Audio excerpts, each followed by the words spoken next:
What up, YouTube? What is going on, everybody? It's your boy Adam. We're back at you again for the live stream. And it has been a wild week. Oh, I can't, like, things are getting so crazy that I can't even keep track of it all. And I'm not saying that's a bad thing, it's a good thing. It's still chaos. Like, things are still, y'all want the updates, you're going to get it. That's why you come to the channel. A lot of people, when I started out the channel, 1,200 subscribers in 60 days, when YouTube says it takes an average of 15 months. The homeless angle did a bit to draw the people in, but like I say over and over, they were signing in to watch a guy fall on his face.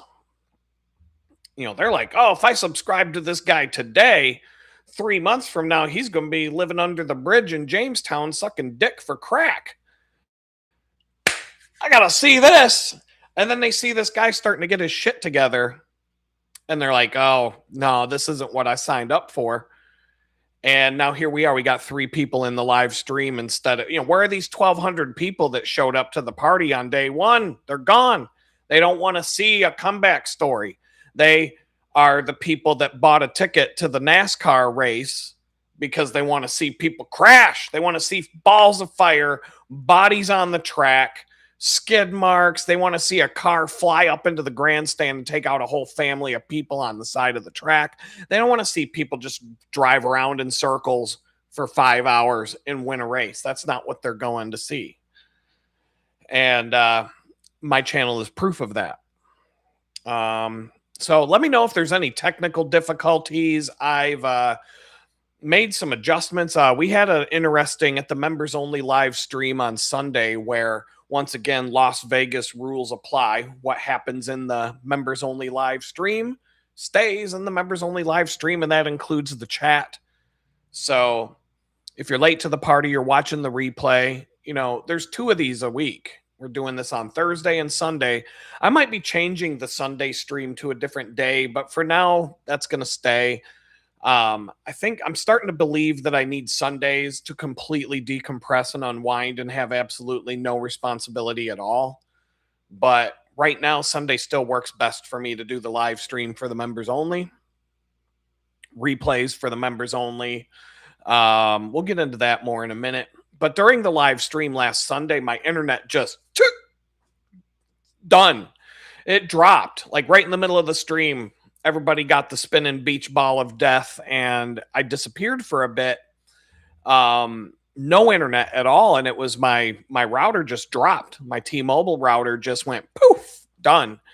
And that lasted, I think that was like maybe 5 minutes. It felt like 10, but it was probably short-lived. I did watch the replay to see when YouTube concatenates the replay of the live stream, they basically just chop out any dead space where the connection dropped. So it just went from like one to the next. I don't think it shows the, hey, what's up? Joseph Silva, John S. LDIL1DR. I wish it would show like your real names, like YouTube used to show the name that you make up in the chat. Now it's Joseph Sylvia 2141 John S-IL1DR. It's like a bunch of droids from Star Wars. What's up, R2D2? What's up, C3PO? IL1DR and everybody else in the house. It's YouTube needs to go back to like letting people put their own names in this thing, because I just think that's dumb. I'm just a little guy. I can't tell these people what's up, but I did get invited to another exclusive elite YouTube content creator program, I guess. We'll talk about that in a minute. Oh, Glenn Beadshaw, what's up? I haven't seen you in a minute. One of the OGs in the house. Still have been fun. I remember you when I was in Jamestown. I remember the screen. I remember the names. I remember we've talked. So where was I? So yeah, the live stream took a bite. And when I came back, this is the synchronicity part of it all. When I came back to the stream, I started talking about how AT&T spent all summer in front of my house running fiber optic lines up and down the street. I watched them. I'm home most of the time. And then they disappeared. And that was like in August, and here it's like January. And I'm like, AT&T when I go to their website to try and get fiber optic, they say it's not available here. So Sunday, when my T-Mobile line dropped, and it came back on, everything was smooth again. I mean, it's fast enough for me to do the live stream, but I go back every now and then and watch some of the live stream just as a quality check, and I do notice that it does glitch out every now and then, and that's just it is what it is. Nothing's perfect in this world. Perfect as the enemy had done, so I'm here doing it. Whatever happens, happens. But the AT&T fiber Sunday, I was making a comment to everybody watching that what happened? They spent 3 months putting in the fiber optic line, then they disappeared. I haven't seen them since August. There's a drop at the end of my driveway with a box that says AT&T fiber optic. Boom, it's right there. It's got a bunch. I pulled the cover off. I was like, oh, it's a bunch of RCA, or not RCA, a bunch of coax jacks in a box, little junction box. I'm like, oh, they didn't have a lock on it. So I'm like, curiosity. I wanted to see what they were doing. And so I keep going to sign up for it, and it's not available. And I'm like, what are they waiting for? Like, did the people who install anyway? I said that Sunday night. 2, 3, 4. So like 4 or 5 in the afternoon. Monday morning, I'm at the bakery and I get a text message. AT&T is proud to announce that fiber optic is now available at your address. Bam, baby. I was like, booyah. I was so excited. Like they must have thought I won the lottery, or probably thought I got a text from a hot chick, or who knows what. Who knows? But I was like, yeah, boy. When I saw that I could get fiber optic. That was how, yeah, I'm going to get that excited over an internet connection. But I checked it out. I didn't sign up yet because I'm just not there. Like, I got too much other stuff going on to like deal with one more bill and one more. We'll talk about that in a minute. One more glitchy ass account, or just some, I've been dealing with a lot of, it almost feels like Mercury retrograde if you're into the horoscopes and stuff. And I haven't been following the horoscopes. That's what I call them, as I don't want to know what's going on. To be honest, I don't even want to know. I don't want to read that my horoscope says you're going to have a bad day on such and such day and then dread it all week. I just let it happen. But Mercury retrograde is when everything's supposed to fall apart, and everything got bad this week. Crazy things happened this week. I'm like, we got to be in Mercury retrograde. So I looked it up and nope, that's next month. I'm like, oh, son of a bitch. Great. Now I'm going to be dreading next month. Even worse than I'm going to be backing up all my files. I'm going to take 2 hard drives, put them in a storage locker or something. I'm ready for my house to burn down, especially if you saw the thumbnail for tonight's video. That's a wild story, and you're going to want to stick around for that. I'm going to let the wine breathe a little bit, see if people show up to the party, and let's see how many people we can get to come in the door. There's no cover charge. Everybody's welcome. Come on in. But yeah, I can get AT&T fiber now. This is the small talk part where we're just, warming up I don't want to give out the meat before the appetizer's done. You know what I'm saying? So, but yeah, AT&T, Monday, got the text. The marketing people are calling me. This is the first telemarketing call I got on my new phone number, my exclusive Hollywood phone number that I got from Verizon, because I got this phone. It had a new phone number. I figured I'd let it sit for a week. I've had this phone since September. I have not gotten one single phone call that was unwanted. Not a single text message, not a single phone call, no bill collectors, telemarketers, none of that. None of that. It's good. I hate this. I wish I didn't even see the people counter on the channel, because it goes up to like 10, then it goes down to 3, then it goes up to 4. And I'm like, okay, so what about this video? Do people chime in and then they're like, oh, fuck that, I'm out.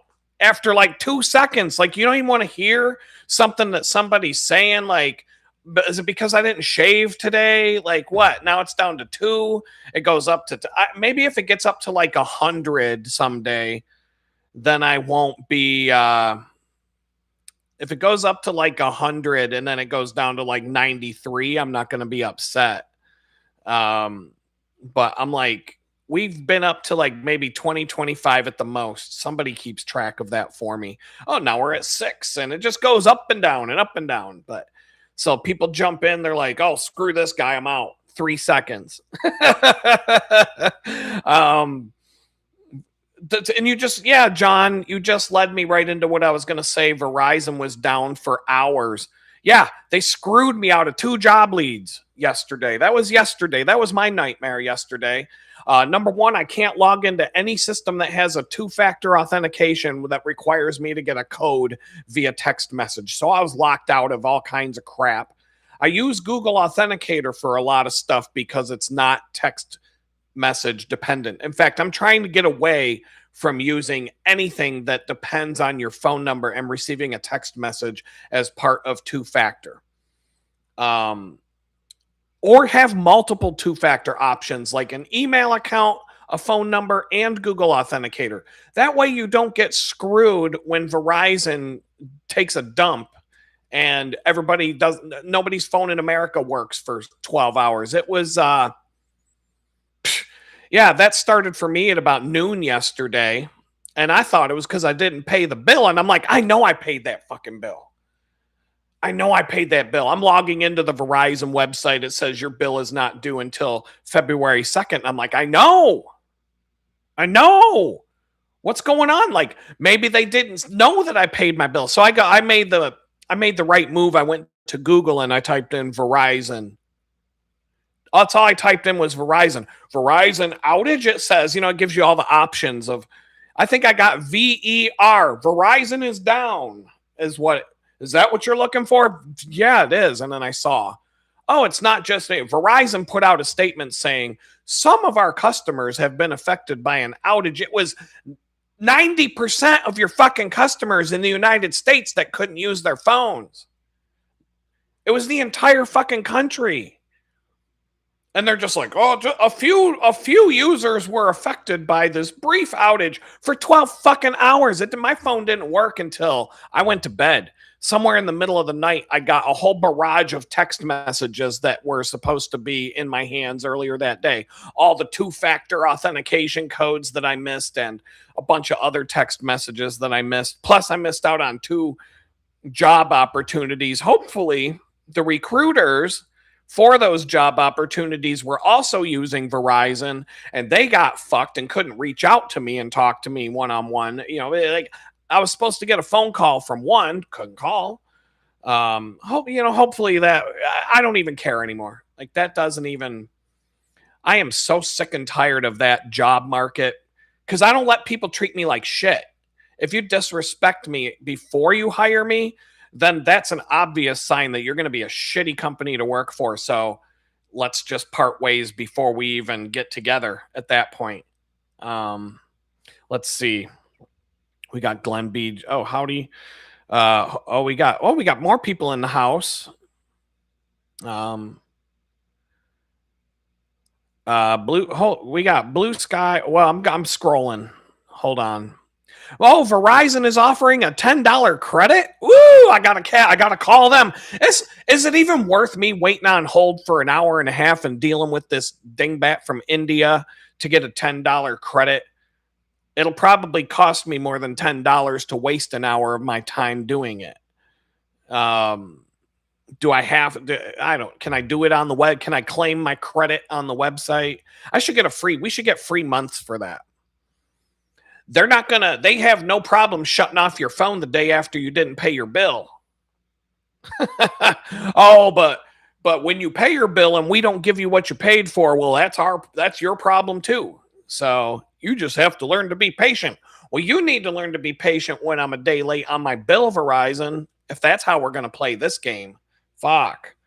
So let's see. Yeah, Verizon was down for hours. My internet glitches all the time, and it's because I live in an RV park. And when everybody gets online, yeah, that almost happened to me.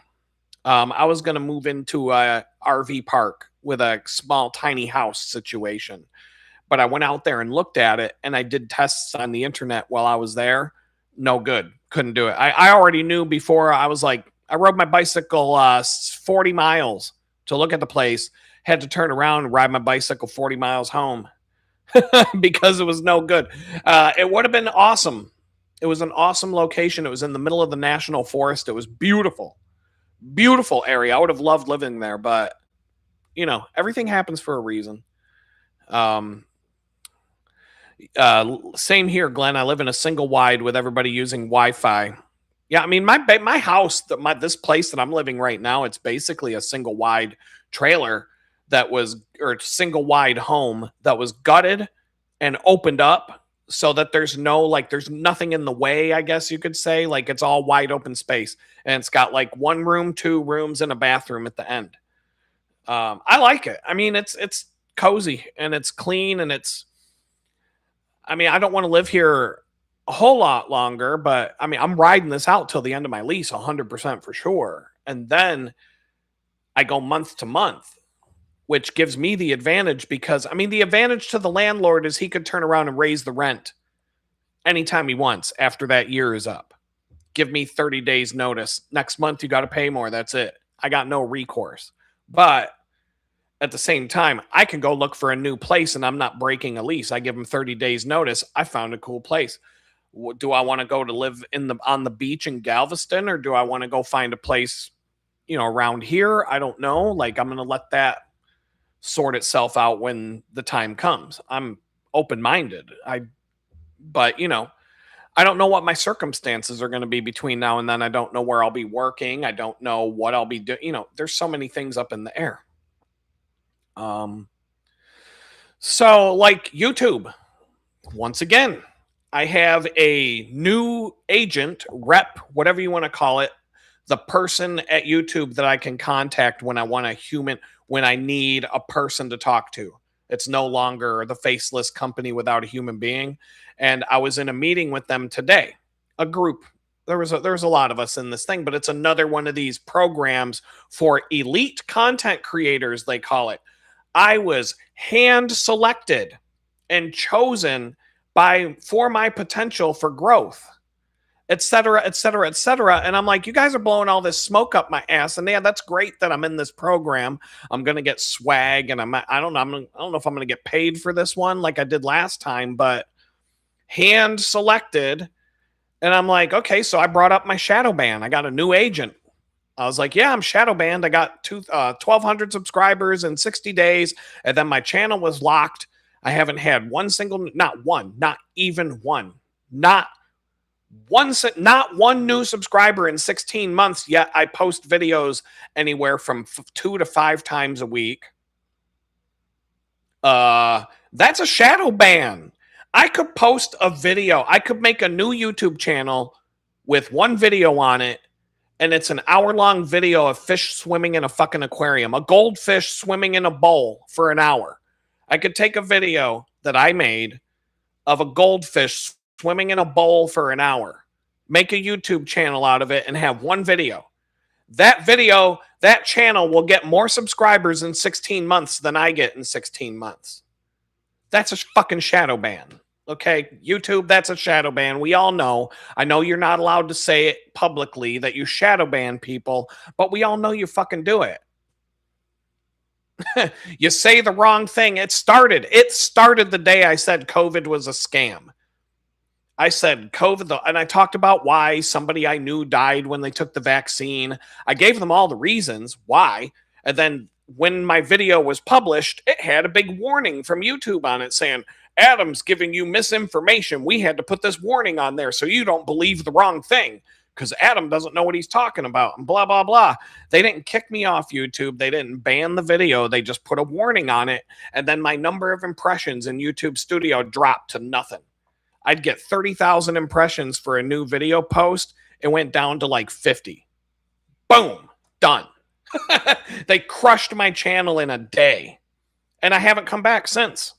Doesn't matter. I mean, I am not going to shut my mouth and say what I'm supposed to say or not say what I'm not supposed to say.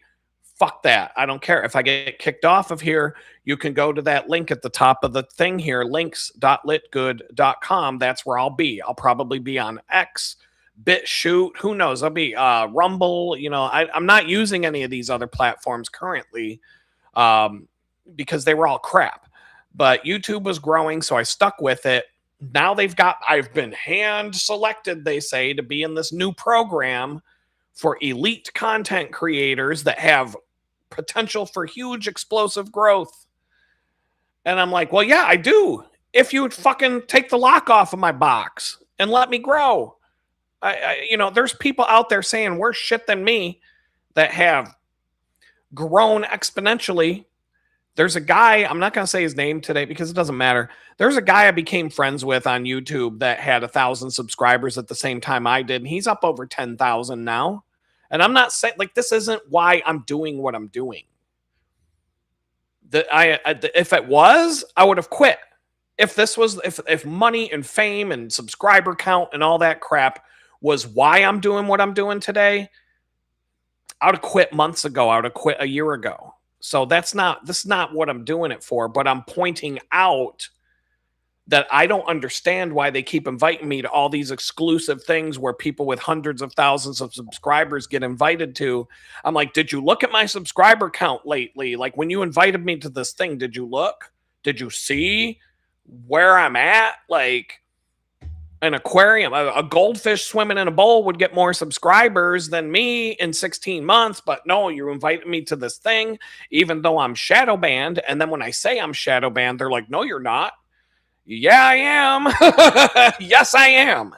So we're just going to, we're going to leave it there. I'm not going to like go around in circles on this, but I guess YouTube is like, this guy's going to go somewhere when we let him. Maybe they're trying to talk me into saying the things I'm supposed to say and keeping my mouth shut about the things I'm not supposed to say. I don't know. I've talked shit about Donald Trump. So in the last few videos, so all these liberals at YouTube headquarters should be taking note of that, because now he's on our team. No, not really. But I've said things that you agree with for once.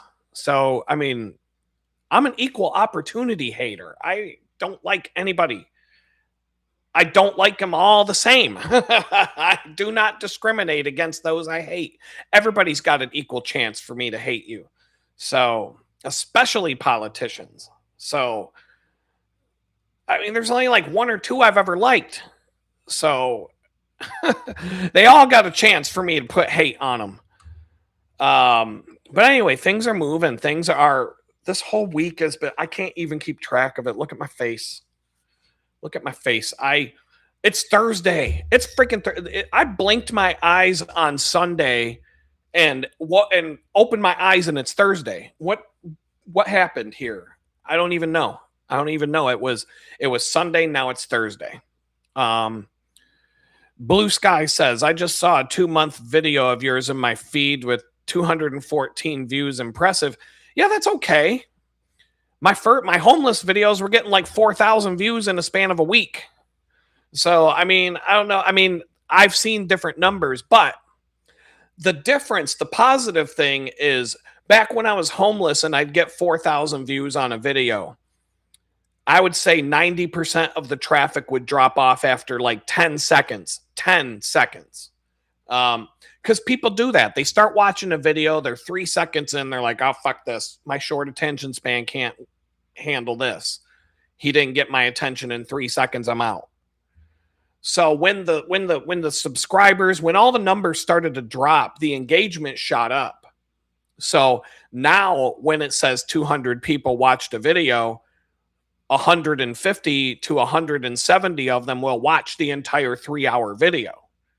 So I would rather have an audience that's engaged, that actually hangs out and joins in the chat and hangs out and has conversations, and we have a good time hanging out with each other. I do want to start bringing people in via video when I do this. I'm set for it. We can do this. It's going to be, I mean, we're going to have to like, I'm going to have to roll the dice and just do it live sometime and hope it doesn't screw up. So I got to think about who I want to bring on to be my test dummy, because things might not go as planned, but it'll allow me to figure out how to make it work. Because I've got a Zoom account. Zoom can integrate directly into YouTube, but there's other ways for me to do that. I could probably tie the Zoom right into OBS and pull, like there's things I can do. It just gets, but perfect is the enemy of done. But yeah, this is a hangout. This is just a hangout for people I'm cool with, and vice versa. I do want to put more fixed videos up, long format, whatever you want to call them, pre-recorded videos. But I want to do a better job on those. I'm working on a side project right now that derailed me on that, and this came out of nowhere. It was part of the chaotic synchronistic week or 2 weeks or month or whatever that I've been having. But YouTube thinks I'm a big boy who's going to grow into my shoes sometime soon, and they keep putting me on this like thing, like they think I'm going to go somewhere. And I mean, like I said, I will if you unlock me. So it is what it is. But okay, what else? I got a credit card today. A real card, a real big boy credit card. Not one of those ghetto credit cards where you put a bunch of money on it and then you get to spend it. Like, that's not a credit card. But those ghetto fix your credit cards where you put $500, you pay them $500, and then they give you $500 credit. No, this is a big boy credit card, like a real deal credit card. I'm shocked that like banks are finally like, yeah, we'll give you credit again, but that's what they do. I defaulted on everything that was outstanding the day of my arrest. I was never you can't make credit card payments from prison. That's a little challenging. And problem is, I had racked up. I wouldn't have had any credit card debt in spite of having 20 credit cards, because I had 20 credit cards that I never used. I left them at zero balance every month. They were for an emergency. They were really like the real reason I had 20 credit cards is because we were headed towards the apocalypse with that 2020 nonsense. And I'm like, if I've got $20,000 in available credit the day before the bombs start dropping and the day before martial law, I'm making a couple of trips to Walmart. I'm going to Target. I'm going to spend $20,000 in preparations, and then poof, I'm gone, bitches, because ain't nobody paying their credit card bills during the apocalypse. But I got a house full of food and survival gear and a generator and gas and everything else that I need. Booyah. So that's why I had all those credit cards, because I was just going to max them out and fucking poof, gone. But when I was fired from my remote job, for those of you who may be new to the channel, part of my downfall started when I was working at a remote job. That's where you work from home. That's where you don't go into an office. We all know this. And that was in 2019. That was before the scam. They fired me a week before Christmas in 2021 because I wouldn't take the vaccine for my remote job. I told 150 people in a Zoom meeting to go fuck themselves. I waited until the company meeting, the all company meeting that we had once a month. And I just said, you can all go fuck yourselves. I'm not taking that shot. I know someone who dropped dead 3 hours after they took it. Bye, bitches. I'm out. Don't expect me to do any work between now and my last day, just so you know. Drop the fucking mic. That fucking room was dead silent. That Zoom meeting went. You could have heard someone drop a pin on the floor in the background of that Zoom meeting, because like it took about 30 seconds before the CEO was like, didn't know what the fuck to say. And I'm getting a flurry of instant messages in the background because I thought I was all alone in that company. I'm going down a side trip here, but I thought I was all alone in this company with how I felt. And all of a sudden I got a barrage of instant messages thrown at me saying, "Oh my God, Adam, thank you for doing that." Like people were thanking me for standing up for them in this meeting because they all thought they were alone too, because it was like a Jim Jones Kool-Aid cult with the vaccines. These fucking ding-dongs are working from home, showing up to Zoom meetings with a mask on their face. And I'm like, you're a fucking retard. You're a fucking retard. How are you going to get a fucking disease through your fucking FaceTime camera, you fucking idiot? But they were just doing it because they're like, I'm a good little boy. I'm a good little girl. I wear my mask. I wear my mask. And every time, this is the kind of company that when you have a doctor's appointment or whatever, you just say, you know what? I'm not going to make it today. Sorry. I got things to do. I got an appointment. That might be the extent of it, right? You put it on the calendar. You say, I'm not available on Tuesday. I got a personal thing going on. And that might be something that you say to 2 or 3 people on your team that might be wondering where you disappeared or why your Slack turned off or whatever. No, this company, every time we get in a Zoom meeting, people are like, I'm not going to be here next Tuesday because I'm going to get my vaccine. Oh, I'm a good boy. I'm a good little girl. And I'm like, what the fuck is wrong with you people? So they came at me to show my vaccine pass. And I sent an email to my boss. I said, I wish I had a screenshot. I do have a screenshot, but I don't have it. I'd have to dig around. It's probably in Evernote somewhere, but I sent him an email back saying, hey, I'm not joining the Jim Jones vaccine cult. So you either got to shit or get off the pot if you're going to fire me or not. And he told me I'm safe and I'm not going to get fired and I'm valuable and we would never do that and blah, blah, blah. And then 3 weeks later, they did it. So, but because of that, we're coming back to the story now. That was a side trip. We're back on we went around the loop and now we're back on the road. Because I lost my job for not taking a vaccine very unexpectedly, I had 20 fucking credit cards. So I was putting all my bills on credit cards for 4 or 5 months. Electric bill, internet, everything. And I racked up like 10 grand in debt in a span of like 4 or 5 months just surviving. Because I didn't want to touch any money that I had in my checking or savings account. Well, checking, because I don't have any get out. I mean, I don't have a savings account. Come on. Money's in, money's out. No savings account. But anyway, my money, I needed to keep it locked because I was in an unpredictable situation. So I was putting all my bills on credit cards and then making the minimum payments on the credit cards to like keep the Reaper away, keep the Grim Reaper from catching back up to me.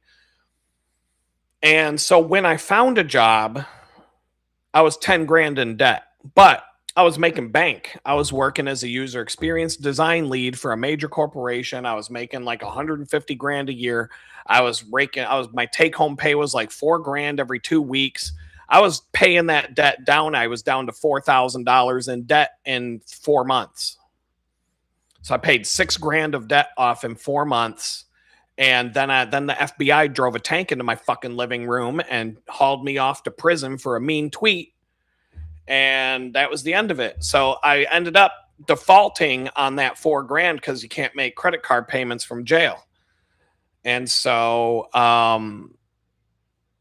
so now I get out, and a year and some change ago, I was trying to get credit for anything. They're like, that's some funny shit, dude. Oh, look at this guy. Look at this guy. He wants credit. But now it's a year later. I don't know. Maybe they saw me on YouTube. Maybe they're like, man, this guy's really getting his shit together now, man. The sharks smelled some fresh chum in the water, and now they've been circling me. I was able to get approved for a car loan. If I want to go buy a new car right now, I can get a loan for it. High interest, but it's better than no loan with no interest. But I don't want to. I'm just, I was just feeling it out when my car started to act a fool. And then when my car needed a repair, somebody told me to try and get approved for one of these car care private label credit cards that you can only use at auto garages and stuff like that. And I did, and they gave me an approval for it. So I was able to use that to get my car fixed, and it's 0 interest for 6 months. So I got 6 months to pay that off interest free. Great. And then now I'm getting credit card offers in the mailbox. So I got one today. I looked at it and I'm like, yeah, we'll see about that. Go on their website. Oh, you're approved. I'm like, holy shit.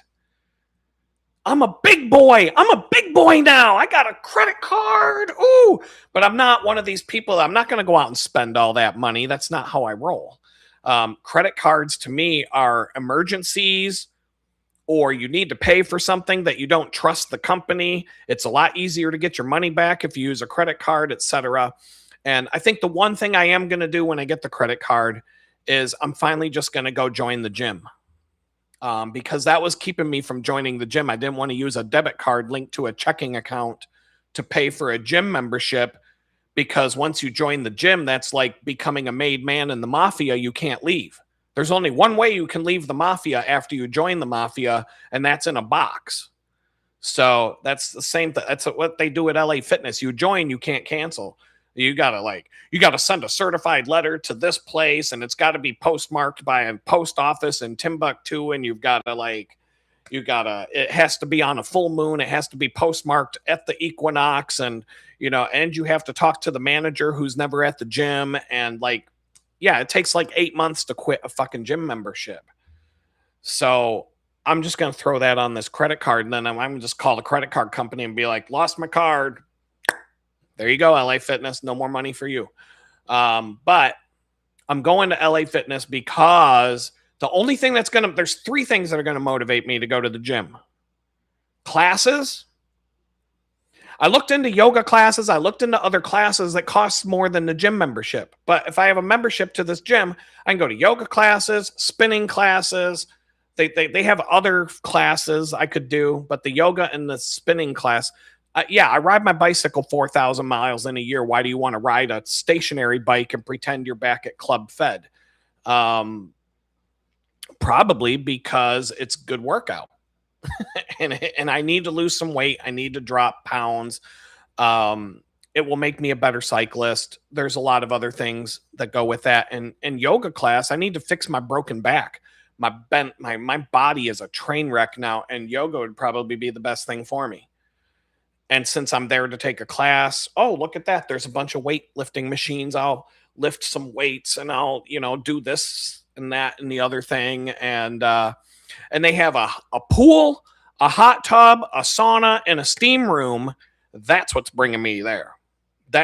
So I'm going to the gym to sit in the sauna and chill in the hot tub. Oh, but since I'm here, I may as well do a workout. How's that?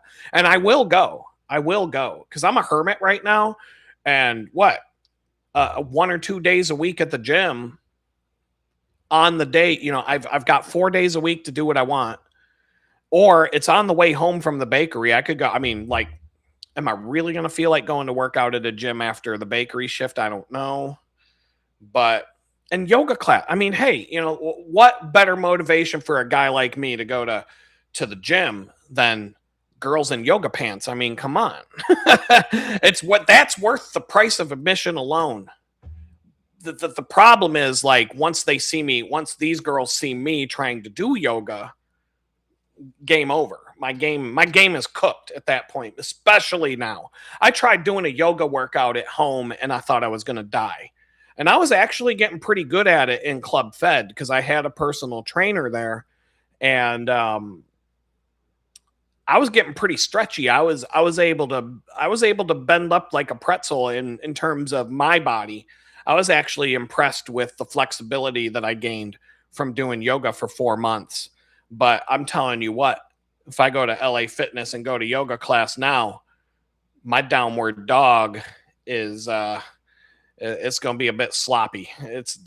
My downward dog is going to be like a downward belly sticking down. I don't even know. My downward dog is going to be like a crippled old dog that's ready to go to the vet and get put to sleep. So, but that's why I want to get well-rounded on my fitness, and riding the bike ain't going to do it. So I got a big boy credit card. I can put that bill on there and just That way I don't, and that's the only thing I'm going to use it for, to be honest. Or if I'm in an emergency situation, that's it. I don't, I'm not I don't have any, I don't need to buy anything. I have what I need. So, I don't look at credit cards like that. Like, oh, it's free money until you're in debt. But I ended up in a bad place. I had not paid off my bills from being unemployed by the time the FBI showed up and drove the tank into my living room and took me away. And so I'm living with that now. But God's good. God is great, as they say. The Muslims like to say God is great, but that's not my God, but God is great. I agree with that sentiment. And let's just jump into my favorite book, everybody. Well, let's actually, before we do that, I'm scrolling through okay, we got all these comments that I'm missing because the thing wasn't scrolling. I always have you in the background while I'm sitting with my girlfriend. What's up, Andrew and Andrew's girlfriend? I hope you're all having a good night. Howdy, JS. Bought my trailer in wait a minute, now I can't scroll. What's going on? Oh wow, we're all over the place. Oh wow, hold on. So many people have chatted at me that I'm like, I didn't see it scrolling. Okay. There's 3 of us. So AT&T, their internet connection that I'm able to get is 1 gigabit up and down. So when I'm streaming on YouTube, I've got a gigabit going up to YouTube on a hard line. And I'm probably going to have either Verizon. I don't know if I'm going to keep my T-Mobile connection as a backup, but I don't know. AT&T is not that expensive. It's only like $20 more than I'm paying for T-Mobile right now. And combined, the 2 bills are less than what I was paying for high-speed internet at my place out in the Amish country in Pennsylvania.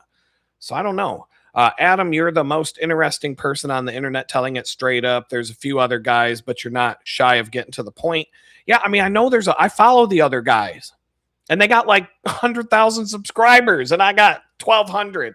So, I'm not crying about it. I just figure, they probably played the game until they got a ton of subscribers, and then they started being real. I was real out the gate. Well, I was like maybe 5 days in before I said some real stuff, because I was still a little bit nervous about being in front of the whole world on a camera. But now I do not care. I do not care now. Let's see. We are. I use Kudo Mobile in Canada, and I've been 2 months late with my payment. They never cut it off. That's for my cell phone. I like where you're living, Adam. It's a super efficient use of space that keeps your costs down. It is. It's a cool place. The neighborhood's good. It's quiet. This place is clean. It's tidy. It's compact. It's twice as big. I believe it's exactly twice as big as the tool shed I was living in, but it's got a real bathroom. I have a soaking tub, a deep bathtub I can soak in. It's a nice place. The landlord's on point. We had a sewage line break outside, and it was like literally shit was going out into the yard when people flushed their toilets. I told him at 11:30 at night via text message it was fixed at 8 o'clock in the morning, the next morning. So done. He's on it. He's a good dude. The exact opposite of where I was living before when you guys were watching me. I mean, you guys were watching me lose my shit for 3 months in that storage unit or whatever the hell, that tool shed that I was living in. Oh my God, that was almost like a jail cell. I mean, it had the same layout as a jail cell. The toilet right next to the sink, same place where you make your food, like little tiny shower. That's like the jail cell that they put you in at a Supermax, where your shower is actually in the jail cell because you're never allowed to leave your jail cell to even like go take a shower. John, sorry, I was sitting, no worries. Ghetto credit card. Yep. Notice that they weren't pushing the push. Yeah, they aren't pushing the shots anymore. We all know why. Adam, a couple of years ago, my credit was bad, and I got a random phone call from Capital One, and I told them, don't waste your time. My credit is bad. They asked me 3 different questions. 1 month later, a brand new credit card showed up, $500 limit. 3 months, it was 3,500. Yeah, that's what they do.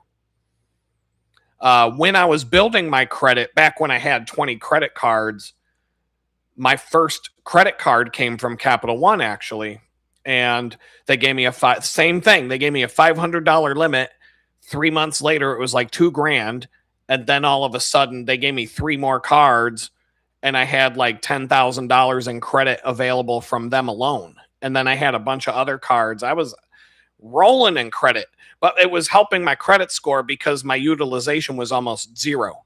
I just had all my bills automatically paid on the credit card. Once a month before the due date, I would go pay the credit card to zero because I didn't want to pay interest. So 3,500 is good for emergencies. $1,000 is, $1,000 will get you through just about any emergency you're going to come across. That's like a prepper thing. You cannot operate in this life without a credit card for renting an automobile and a lot of other things. That's not 100% true, but it does come into play. I am proof that I did not have to have a credit card to rent a van to drive across America. I did it with a debit card, no questions asked, no crazy hoops to jump through. But then I tried to do it down here in Houston for one day, and they wouldn't let me do it because they wanted like 20 different things, a utility bill, a bank statement, your phone bill, like 20 other things just to use a debit card instead of a credit card. And so my best friend had to put it on his card. He was a little irritated about it, but it was for a good cause. I was getting the hell out of his house, and he could go back to, hanging out with his wife without, things being weird. So it was worth it. I lost my hourly job, Adam, with deductions because I wouldn't take the vaccination, and I worked for a construction company that did a lot of government work. They said the government was pressuring. That's what they told me. And I said, I work from home. Case closed. I'm still trying to find a lawyer that will sue them for me. Still. Because I've heard of people getting large paydays by suing the companies that fired them for not taking a vaccination. And I'll reach out to those law firms. Over the years, I've talked to 25 lawyers when it happened and nobody would take the case. And since I've been out of prison, I've talked to at least 5 to 10. Nobody will take that case. I guess, lawyers don't like money. I don't know, but I want to get $500,000 for that bullshit that they put me through. Then I could kick back for a minute and relax. I could ride out probation on a beach doing fucking nothing. If I want, I got to have a job for 30 hours a week so I don't go back to jail, whatever. Yeah. I'll find a way to get 30 hours doing something. I'll get a job on the beach. I'll be a lifeguard, even though I don't know CPR and all that crap, but I could go learn it if I had that much money. They didn't tell me that it was because I wouldn't get vaccinated, but after 2 interviews with the owner of the company and the right-hand man, I was let go because of lack of work. Oh yeah, that's what they did. Yeah, because they knew they'd get sued. I stopped going to my gym because I load trucks and move heavy stuff at the bakery. Yeah. Mondays, I don't need to go to the gym on Monday, that's for sure. We have 3 years of work on the books back in 2021. The Civil War backers, Wall Street versus the City of London Corp, normalized the same debt-based usury prison Cromwell allowed back in England. America didn't fight England, a holding pattern, until France fell. Well, that's great. How it fits into today. It's all true. I don't know how it fits in with today's conversation, but that's, your tinfoil hat is strong. I respect you for that. Let's see. Oh boy. A lot of other things. The scroll. I'm trying to catch up to the chat before I go any farther down the road. Yep, the City of London is a business. Yep, Cynthia, yep, agreed. Adam leveled up. I guess. No, I'm about to level up. That's part of today's thing. The whole thumbnail that you saw for the video today, it's all part of like what's happening, leveling up. Adam didn't just level up, he was steamrolled by the government. The man was always level. I often feel like threatening government types when they're spouting nonsense in front of me. I just don't do it because I already know the shenanigans they get up to. Yeah, you can go rape a kid on Epstein Island. You're still living your best life. One mean tweet, you go to fucking prison for 2 years. And the FBI drives a tank through your front door, straight through the fucking house. But, all right, we're there. Let's talk about my favorite book, because we're going to get into the topic of today. It's 50 minutes into the show, the spiel. Jesus Calling. This is the book. This is the only book I'm reading right now. I read 250 books while I was in the joint.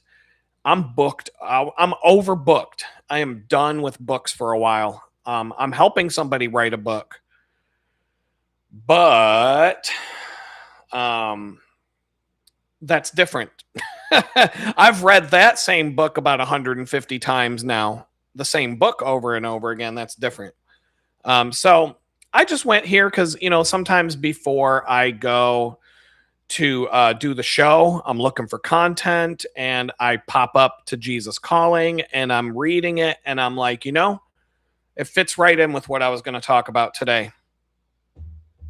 January 15th, Jesus Calling. My face is shining upon you, beaming out peace that transcends understanding. You are surrounded by a sea of problems, but you are face to face with me, your peace. As long as you focus on me, you are safe.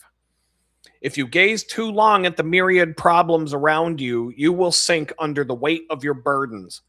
When you start to sink, simply call out, "Help me, Jesus," and I will lift you up. The closer you live to me, the safer you are. Circumstances around you are undulating, and there are treacherous looking waves in the distance. Fix your eyes on me, the one who never changes, and by the time the waves reach you, they will have shrunk to proportions of my design. I am always beside you, helping you to face today's waves. The future is a phantom seeking to spook you. Ooh, laugh at the future. Stay close to me. So, I talk about how I worry about the future all the time, and that the first Bible verse that I had to personally memorize that I can just recall, I don't know the book. I know it's the book of Matthew, verse something and chapter, I don't know the exact verse, but it's, look at the birds of the air. They neither sow nor reap nor gather into barns, yet your heavenly Father still feeds them. Are you not more important to him than they are? And so I'll probably have to go back and try to memorize again the exact chapter and verses. I don't even want to try because I don't know, and I'm not even going to pretend to know. But this fits with me this week. I always bold the parts that apply to me, and I should have just made the whole thing bold. But I'm telling you, the last couple of weeks and the things that I'm experiencing right now are just off the chain. Crazy. I'm a little bit overwhelmed by everything that's going on because there's so much, and I'm having a hard time like just knowing what to do and when at any given time of the day. I feel like I'm chasing my tail a lot and running around in circles and going nowhere, but I know I'm not going nowhere. I just don't I can't be living like this too much longer. I got to figure out, I got to take control of my schedule better. Because you're surrounded by a sea of problems, but you are face to face with me, your peace. As long as you focus on me, you are safe. If you gaze too long at the myriad problems around you, like I do, you will sink under the weight of your burdens. When I do that, when I gaze too long at the myriad problems around me, I sink under the weight of my burdens. I can't concentrate on what I need to do. I can't focus on my work. My work is all mental. Every time aside from the bakery, I'm not talking about that. Though my life's work, the stuff I'm supposed to be doing is all mental. Sitting in front of a computer, using my mind to do this and my mind to do that. If my mind isn't healthy, I can't focus on it. I can go to the bakery when I'm stressed out and my mind is going crazy, and I can do physical activity all day long. I'll be thinking about crap in the back of my head, but it doesn't stop me from the repetitive tasks and the heavy labor. But when I sit down in front of my computer to do work, brain work, like thinking stuff, oh, my brain, my head needs to be clear or I can't do it. So when you start to sink, call out, help me, Jesus, and he'll lift you up. Because circumstances around us are undulating and there are treacherous looking waves in the distance. And that's where I look, I'm like, oh my God, I see this wave coming at me and it's going to knock the boat down. But fix your eyes on me, the one who never changes. And by the time the wave reach you, they will have shrunk to the proportions of my design. I am always beside you, helping you face today's waves. And it always seems to be the case. As soon as I let go of the fear and let God take over, things just kind of work out. And he has shown me one miracle after the next, after the next, after the next, after the next, after the next, and so on. And there's the little that little picture-in-picture thing is supposed to be bigger, but that's OBS is a buggy piece of crap sometimes. So that's what you get. This is why I don't like OBS, but it's free, it's open source. Just go back. I'll just skip I'll skip that configuration for today. We'll just go to here. My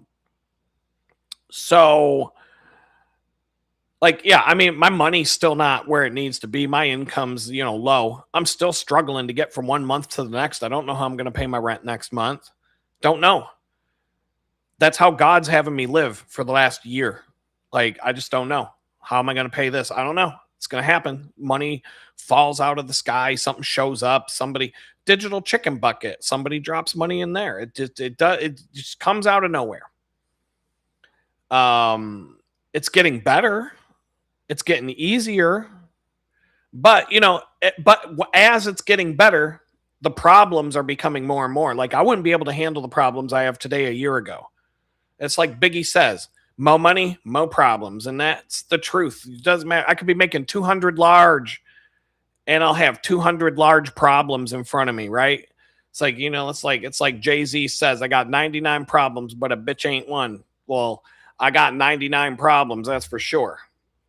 And a bitch ain't one, so that's good. That's good.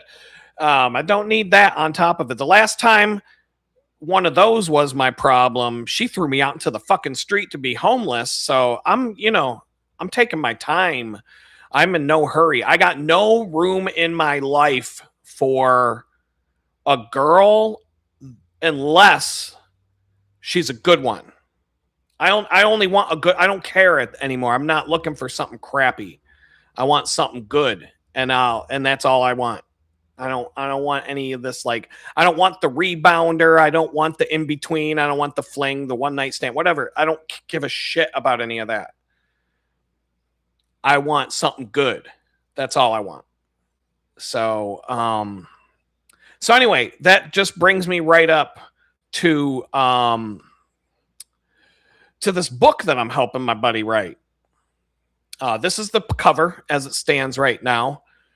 This is the title as it stands right now. It's called Lone Star Rising. My buddy's name is Kurt Johnson. And the book is about, he went out on a motorcycle adventure with his friend when he was 18 years old. He wound up in Dallas. He went through some crazy shit.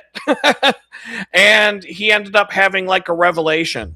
His story is a lot like mine. He hit rock bottom. He came back from that. He owns a bar and restaurant in Jamestown that's been there for over 30 years, and he does a whole bunch of other things. And now he's branching out into sharing his wisdom with the masses. And I'm trying to help him put that together. So I'm going to read you an excerpt from the book because we just talked about the waves. And when you see the waves off in the distance, you get scared. But if you reach out to God, he's not gonna let your boat flip over when the waves come. And so this is an excerpt from the book because it fits right in with today's. And it goes like this: love, ultimate sense, has no opposites. It is not an emotion that comes and goes. It is the unchanging ground of being, the ocean beneath all of the waves. Human love is the wave, beautiful, conditional, and sometimes stormy.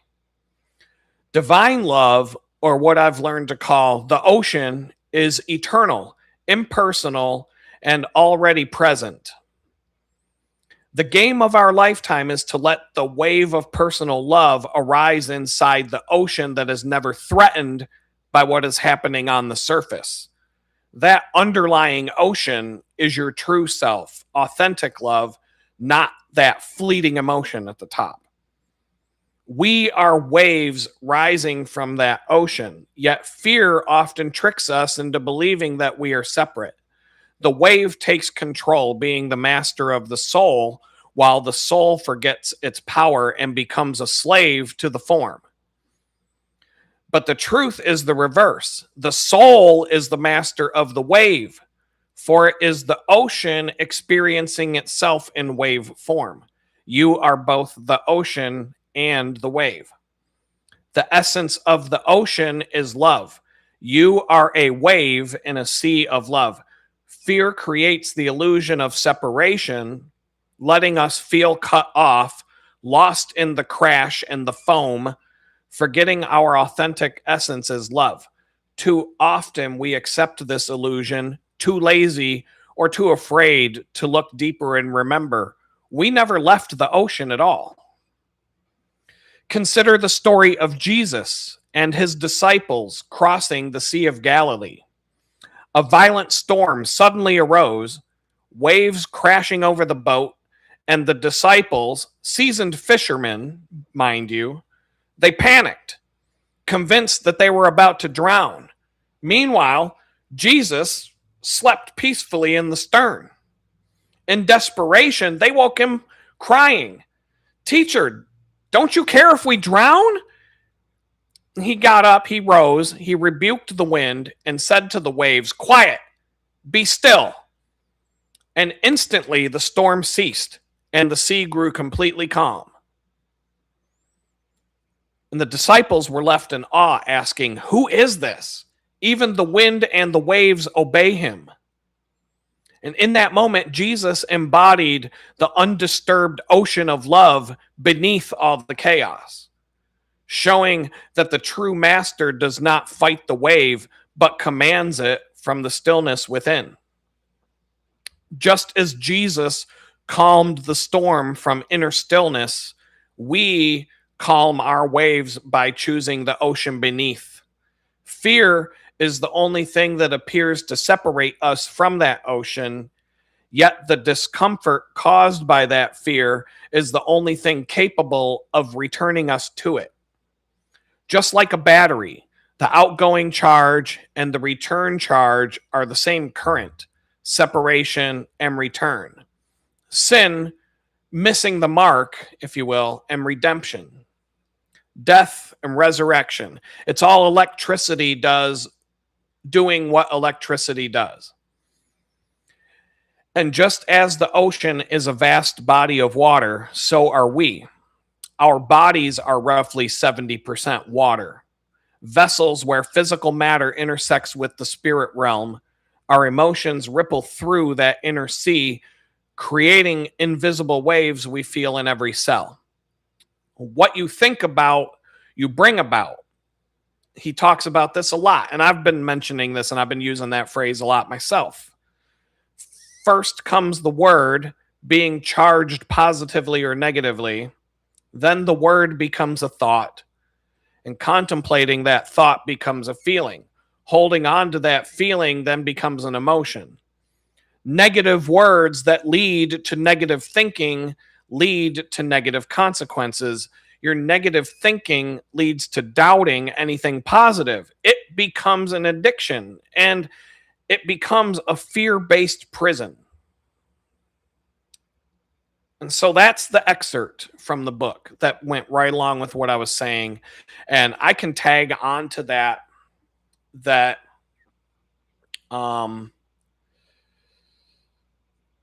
I'll answer you, Glenn, in a second, but you can manifest anything into reality that you set your mind onto. And I have proven this to myself, to other people. I have stories upon stories upon stories It's true. It's real. In fact, what am I going to do here? I got to hold on. Give me a second. Sometimes I can't talk and do. There we go. The Bible says, Mark chapter 11, verse 24, therefore I say to you, whatever things you ask when you pray, believe that you receive them and you will have them. I've proven this 1,000 times over in my life, but just like my buddy Kurt was saying in his book, you can manifest the negative right into your life just as fast as the positive. I've shared these stories a million times, but I woke up one morning with the intent of selling my Mini Cooper. I told my girlfriend at 7 a.m. when she was leaving to go to work, I'm going to go take the Mini out. I'm going to go detail it, take it to the car wash, put it up for sale. I went back to bed. 2 hours later, some dude's knocking on my door. Guy who mows my lawn. It's March. There's still snow on the ground. I go and I thought it was something lawn related. I opened the door and the dude goes, hey, I was in your neighborhood today and I wanted to stop by to see if you wanted to sell that Mini Cooper you got sitting out there. Yo, really? And so I look at him and I'm like, well, I really like that car, dude. I wasn't planning on getting rid of it anytime soon. And, I went down, but no, just 2 hours ago, I said I was going to sell it. By noon that day, I'm taking a photo of my table with $4,000 in cash laying in $20 bills covering the table. And I sending that picture to my girlfriend. I'm like, look what I just found. She's like, what the fuck did you do? Sold the car. Had all the money. Crazy. But when 2020 hit and, we were wondering, are they going to do martial law? What are they going to do? Are they going to start going door to door, taking people to the fucking camps and all this stuff? We didn't know what was going on March of 2020 when all the grocery store panic hit and nobody could buy toilet paper. I've told you some funny stories about that night, but I was preparing for the feds to come kick down my door. And I could not get that thought out of my head. I visualized it in great detail, exactly how it was going to be. And wouldn't you know, it materialized in reality, in the real world, exactly as I pictured it.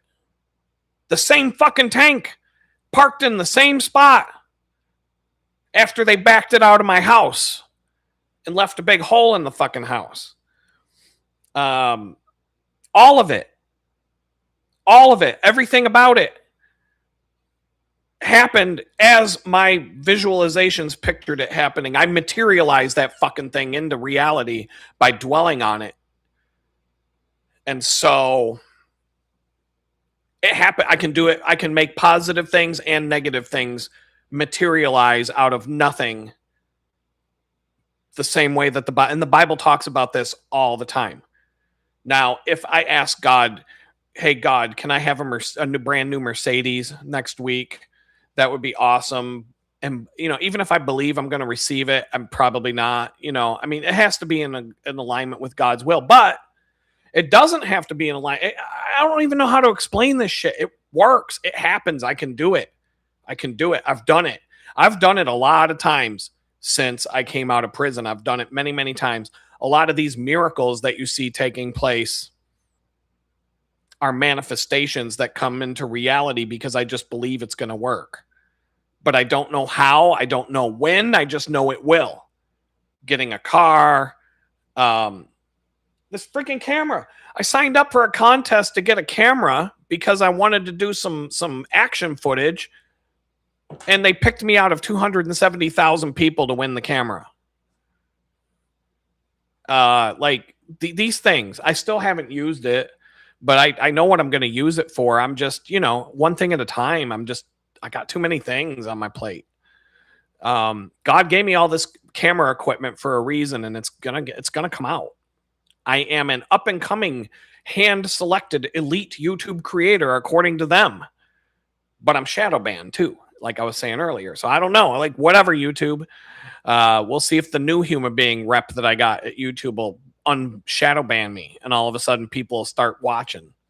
But they're probably going to ask me to stop saying real things and saying things I'm not supposed to, and that's we're going to have to draw the line there. I'm not going to do it. What's up, Art Cherry Me? How's it hanging? So anyway, negative thinking leads to negative consequences, and I'm trying to beat that out of me. When I was worried about my car, I actually know 100% right now why my car broke down the way it did and for how long. I'm not. This is for the members only live stream. So before we even dig too deep from here, there's a lot of stuff I'm going to talk about here in the over the next hour, and I'm not going to. There's a lot of stuff I'm not going to say, and that's because what happens in the members only live stream stays in the members only live stream. And right now we got six of the OG members of this channel who've been watching since the first day I was home. Well, since the second day I was homeless, because technically on my first day of being homeless, I was kind of busy trying to figure out how to be homeless. So I wasn't really thinking about, I got to film this. I got to do the edits. I got to get it uploaded to YouTube. I got to get my slot. I was not in the zone until at least day 2. So I hope you understand that, the first day you're homeless, you might not feel like banging out a YouTube video. But we got 6 OG channel members who have been here from day 1 on the members only streams, which are Sundays at 2:00. We talk about whatever we want. It's a fun party. And all you got to do is you go to the homepage of the channel. It's going to look a little bit different on a mobile device, but I only had time to screenshot the desktop. You go up to where you see the channel information. You see the subscribe button there. You see a little button that says join. It's right there. So all you got to do is hit that button. You join. It's like $2 a month to be an awesome channel member. You can be on this list of the other awesome channel members of this channel. And when you join the members only live stream on Sundays, Las Vegas rules apply. Whatever happens in the members only live stream stays in the members only live stream. And I'll say stuff. If you think I run my mouth here, you ain't seen shit. I'll talk about stuff on the members only live stream that I'm not comfortable saying out loud where anybody from the public can hear me. And I mean, listen to the stuff I say in general.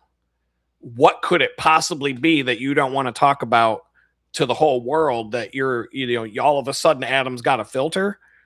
Well, you'll find out if you join. So we're just that's the plug. Let's see, where was I? Negative thinking. Okay, so the manifestation of things. What's up, Glenn? I'll see you on the flip side. Check out the replay if you want to hear if you want to find out what the thumbnail image meant. We're going right into that now. So, I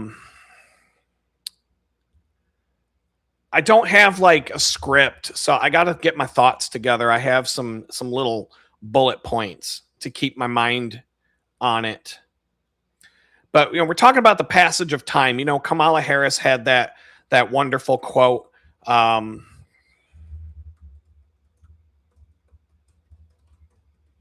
I'm looking it up right now. Oh, when Kamala Harris, her infinite wisdom talked about the significance of the passage of time, right? The significance of the passage of time. So when you think about it, there is great significance to the passage of time in terms of what we need to do to, lay these wires and what we need to do to create these jobs. And you know what? You can't be unburdened by what has been, right? So I'm thinking about the passage of time, right? And, because a lot of people are like, look how far you've come. Look how far you've come. And I see that. I see that every day. And so I know where I'm going. And God has given me some very, very specific things about what's going on in my life and where things are going. Kamala was the great wordsmith of our time. Yes, she was, Jared. it's I didn't care who won the election. I mean, with her, you knew what you were going to get. With Trump, it was a roll of the dice. I see what we got with him. I'm not impressed. But I'm thinking about, how far have I come since the day I got out of the joint? I've been out of prison for 654 days. I was in for 600, so I'm way past that now. I've had more time out than I had in. I've got 467 days of probation left.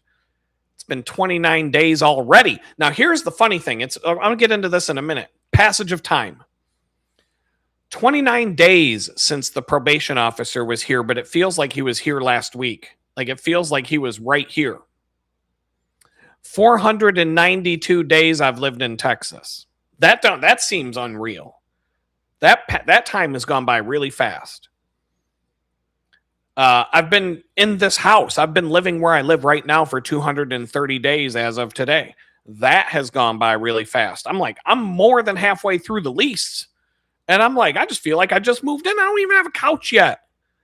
I'm still trying to figure out how to get a couch. I'm going to go do that. Like, honestly, I know somebody who has a pickup truck. I haven't asked. But with a little bit of gas money and, a phone, I could probably get a couch. One way or another, I can go to freaking U-Haul and get a couch or a van or a truck to get a couch as well. So I'm one way or another, I'm going to do it. So I've been here 230 days. It's been 116 days since I got a car. Like, that seems like a lot. It don't feel like it was that long. And then there's something else that happened. I'm going to say 32 days ago. And that feels like it's been forever. And that's where I get, okay, and that is the paradox that we live in. 29 days since this one thing happened feels like it was a blink of an eye. It feels like it happened last week. But 32 days since this other thing happened feels like it's been 3-4 months. So the same 30 days feels like it's been a long time, and it feels like it was just last week, but it's the same fucking 30 days. So your perception of time, my perception of time is all over the place, and I just think that was a weird thing that I noticed today, that the same 30 days, the same 30-day span feels completely fucking different depending on what perspective I look at it from. And so that was a lesson for me today.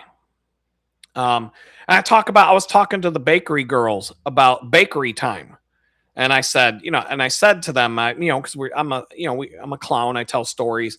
I said, if I found out I had cancer and I only have 2 weeks left to live, I would want to spend it here with all of you, because the time goes by so agonizingly slow here that I would feel like I got another year or two out of my life. And then they're like, oh my God, Adam, that's so sad. But it's true. That's what the one girl said to me. She was like, oh my God, Adam, that's so fucked up. That's sad. But it's true. I agree. So I'm like, come on, man, it's a joke. We're just joking around here. We all know time flies when you're having fun. And all right, Andrew, peace out. You didn't even make it to the 2-hour mark, but come and come watch the replay. You'll get to see the whole thing. Have a good one. We all know time flies when you're having fun, and I can assure you 100% that the longest year of my life was my first day in prison. A year.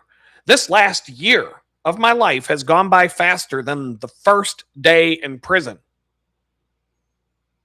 And I'm telling you, this is why I've said this many times. I do not support the death penalty anymore. If somebody killed one of my kids, I'd want to kill them. Don't get me wrong. I would want to watch them fry. I want to watch them hang, take the lethal inject, whatever. I would want to do it. I'd want to push the button myself. But I don't support the death penalty because, number one, a day in prison feels like a year in your life. Your life goes by in a year. A year of your life is 1 day in prison. That's the time perception.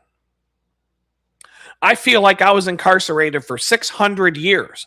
I feel like I lost 600 years of my life. Like I'm fucking Noah. I'm Cain and Abel. Well, Abel, which one? Cain, Abel. Which one got the rock to the head? I mean, he may have been 200 years old before he got the rock to the dome. I mean, that was still, he still lived a long life. Abel, was it Abel? Whichever. These people lived like Methuselah lived like 900 years. I feel like I lost 600 years of my life, not 600 days, because those 600 days were a year each. Every 6 months, we'd go eat another meal. It was bad. I would say that the last 4 months of prison went faster because they put me in Club Fed, and I got to basically spend my last 4 months playing pickleball and working out and going to church and going to the library and having a never-ending supply of books to read that I didn't have to pay for. But prison is worse than death. Prison, I'm going to say this a million times. Prison is worse than death. I guarantee you ask anybody who's ever been in jail or prison, how they feel about that. And ask them if they agree with the death penalty, or just ask them, is prison worse than death? Every single one of them will tell you, yes, it is. It's horrible. And so knowing that you have to spend the rest of your life locked in a cage and that you're never going to see the outside world ever again. This cage, maybe the outside yard, that's the only thing you're ever going to see for the rest of your life. The same shit. Day after day after day. And that's all you'll ever see. 100% That is worse than knowing you're going to die on a certain day.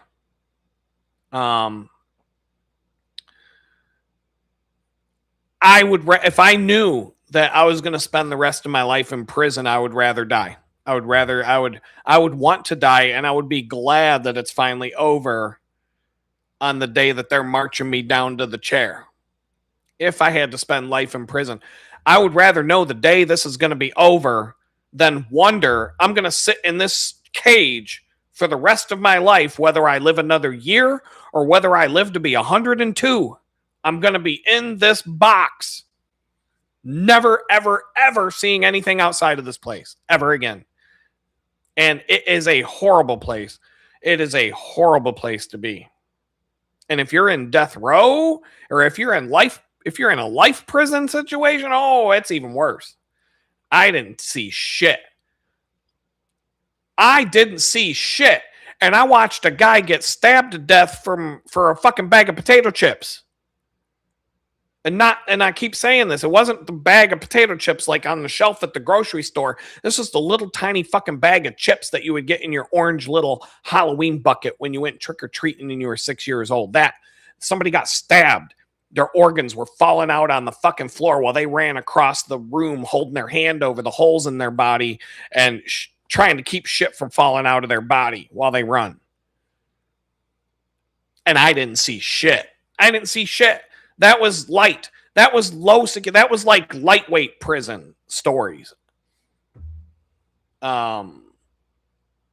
So anyhow, so we're back to the channel members again. Just one more shout out to the channel members. Wait a minute. Oh, we're on the Kamala Harris there. Hold on. Back to the channel members. We got 6. We were down to 5 for a minute. But then I see Blue Sky here. She rejoined 4 days ago. So good thing, Blue Sky. We were going to miss you if you weren't here. But she never missed a members only live stream. She's probably here right now. So, but everybody else, I know people got issues with their debit cards and stuff, and issues with wanting to put money on the internet and all that kind of stuff. I get it. We ain't got no problem there. But it's all the OGs. It's all the OGs that have been hanging out since day one. And It's like a house party with 6 people showing up. And that's actually pretty fun, in my opinion, because believe me, I threw a house party once, more than once, more than once. I threw a house party more than once where over 400 people showed up. We had like 6 bands lined up. The Pittsburgh police showed up at 8:30 in the evening asking for my block party permit. And it didn't help that the band, when they saw the cops showed up, stopped in the middle of the song and jammed out to their rock version of Fuck the Police. Fuck the police coming straight from the underground, right? The cops thought it was fucking hilarious, though. I mean, the Pittsburgh police are assholes, but they were friendly to us. And they told us that if we could keep the noise level down, take the bands inside instead of on the back patio, take them in the house, keep the noise level down, we won't see you guys again tonight. You guys seem like you're a nice crowd, they said. And I'm like, God must have been on our side that night for sure. The PA system that we were using actually came from church. We borrowed a PA from church with the bands brought their own shit, but I brought a PA, a mixer, and an amplifier and a bunch of speakers from church to throw a house party. One of the bands in the backyard, the dudes were all dressed in women's lingerie. I mean, this is what we did. When the cops showed up, they said the only reason they came to bother us was because they had 375 phone calls to 911 in the last half hour after the bands started playing. And they needed to be rest assured that they would not be getting more phone calls for the rest of the night so that they could leave us alone. But they had to come and do something. They were coming to check on our block party permit, which we didn't have one. I didn't know I was going to need I didn't know we were throwing a block party that night. That's how it. But can you imagine how difficult it is being the host of a party at your house where 400 people showed up? That was crazy. That wasn't even fun for me. That was difficult. That was a difficult night. We were legends everywhere we went. We were fucking legends, man. Me and my roomie who threw that party. People were talking about this party for 10 fucking years. I kid you not. People be like, remember that party up on the hill and blah, blah, blah. Oh, yeah, that was my house. No shit. Yeah, this party was talked about. This was a legend. This was a legendary party. The crazy thing is I don't have a single photo or a video of it. Somebody sent me a CD. Somebody sent me a demo CD from their band, and they recorded part of their demo CD at the house party. So I have an audio track of them singing "We Got the Funk," do do do do, ooh, now, or however that song goes, and you hear like 150 people to 300 people in the background, drunk off their ass, singing the song in unison. That's the only thing I have from that party. People took pictures. I never saw a freaking picture or a video of it. That amazes me too. But this was back before everybody documented their entire life on social media.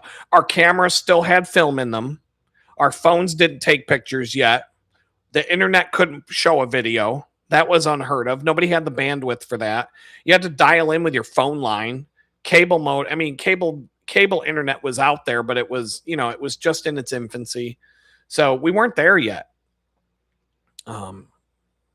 Whatever, dude. It was a different time.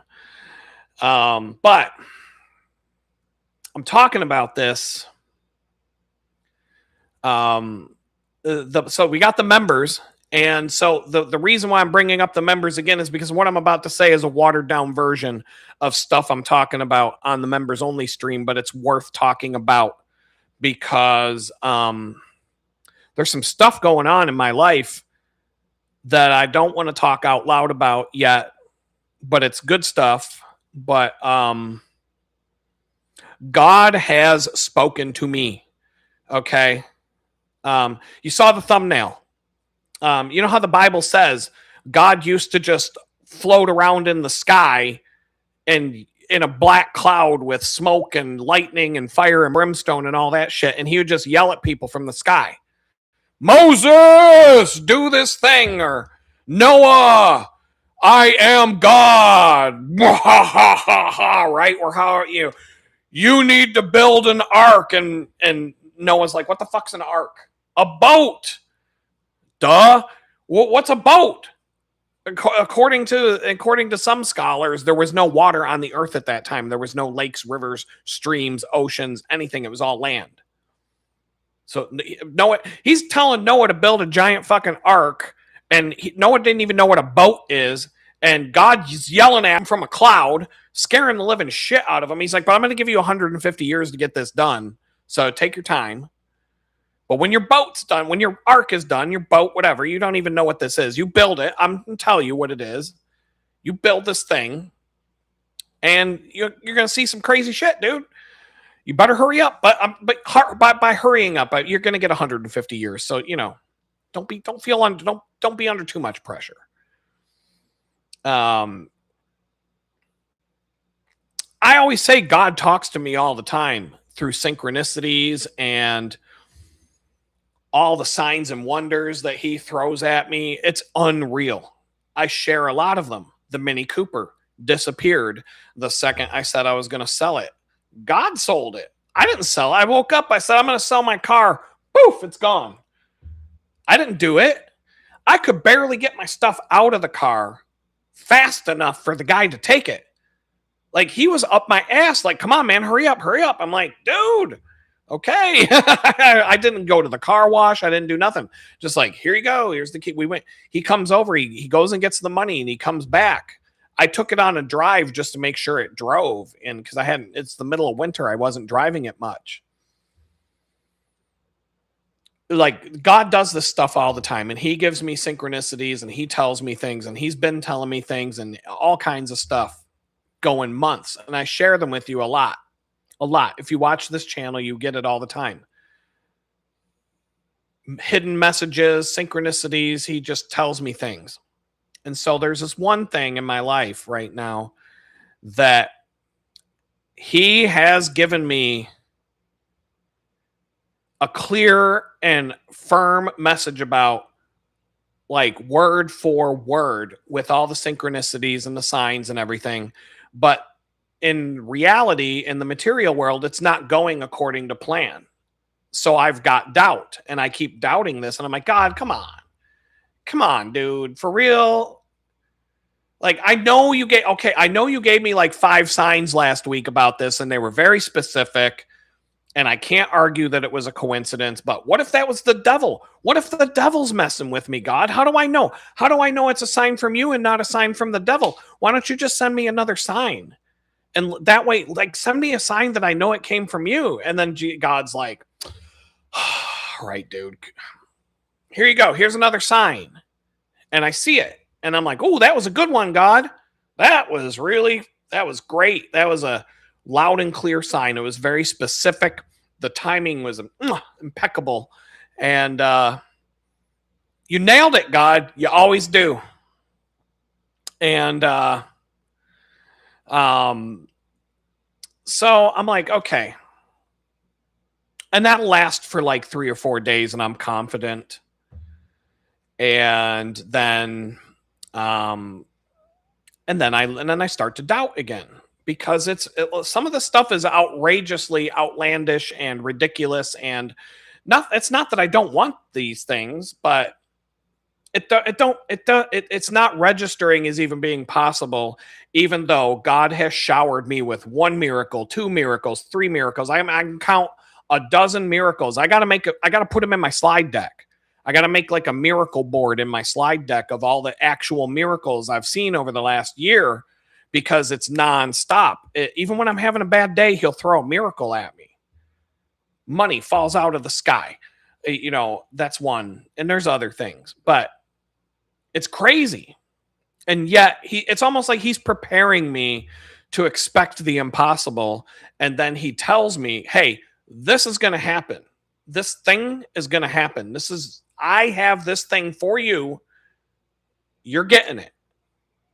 And I'm like, well, that's great. That would be really awesome. But a couple days later, I'm like, come on, dude, for real? Come on. those kind of things don't happen, God. They don't just that doesn't happen. And I'm going down that road and I'm like, okay, give me another sign.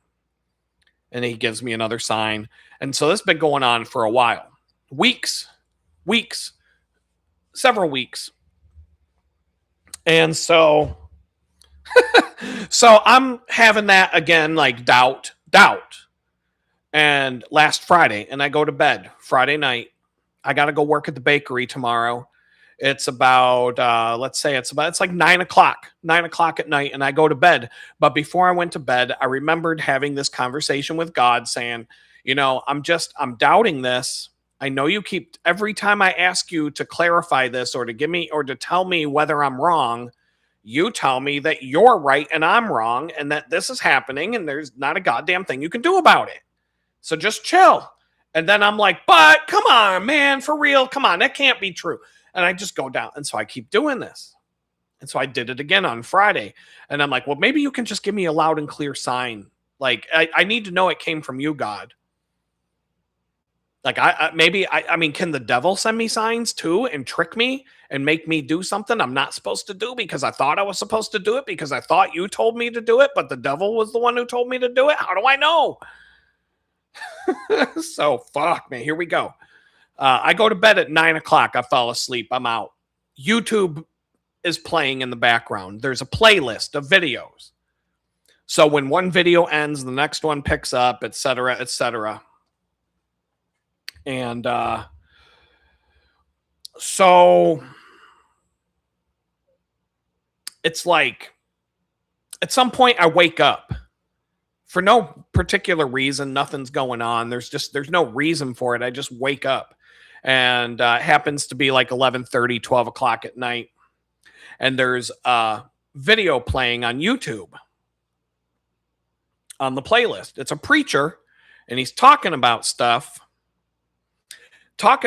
kind of specific stuff that related exactly to me. And the title of the video did not match up. Like, it wasn't like this video had a specific message for me. I'm just going to get into that.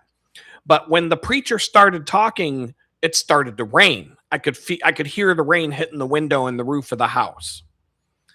And so I'm listening. I'm up. I've got my eyes are closed, but I'm listening, thinking, oh, I might go back to sleep. But this guy's got my attention because he's saying some specific things. And it basically boils down to, I can say some of the stuff. Like, one of the things that he said right away, or one of the things that he said was, but that doesn't mean God gives you everything that you want immediately. It doesn't mean that. Sometimes it means he aligns your desires with his will so that when it happens, it doesn't become an idol. And then he said something else. And it was precise. It was precision. It was exactly what I was wondering. Word for word. And as soon as he said the most important word in the sentence, which was the last word of the sentence, I kid you not, the whole house lit up like a nuclear bomb just went off right outside the window. It was bright. I could see my hand in front. I could see everything as if it was 1 o'clock in the afternoon and the sun was shining. And instantly, not a delay, not 1,000, 1,000, but light flash at the exact same time. Boom! Like the loudest fucking crack of thunder I have ever heard in my life. I have been out in thunderstorms camping, sleeping in a tent in thunderstorms. I've been out on my canoe in the middle of the lake during storms, scared shitless. One time I was out in the middle of a lake in Kentucky when a storm came through like that. And that storm was so severe and so powerful that it took out 600,000 people's power across 6 states. And we didn't see it coming. We were out in the middle of the lake. Nobody knew it was coming. It was a freak of nature. That wasn't as scary. That was fucking crazy scary. And that didn't compare to the Friday night. I thought my house just got struck by lightning. I jumped out of bed. It was, I mean, the thunder shook the house so hard I thought the foundation was going to break because this house is up on like stilts. It's up off the ground because that's how you got to do it in Texas because, the thing can, it can flood. It's up off the ground. It's elevated. Oh, no, the whole thing was shaking. I was like, I thought the house was going to collapse. I thought the house just got struck by lightning. I thought all my electronics are fried. I'm looking around. We still have power. I could see lights on different things like the TV. There's little lights here and there that I could look at and say, oh, I still have power. How? I don't know. Lightning struck the freaking house or right next to it. Right next to it. Like, there was a time when I was growing up, living in my mom's house. We had lightning strike our house.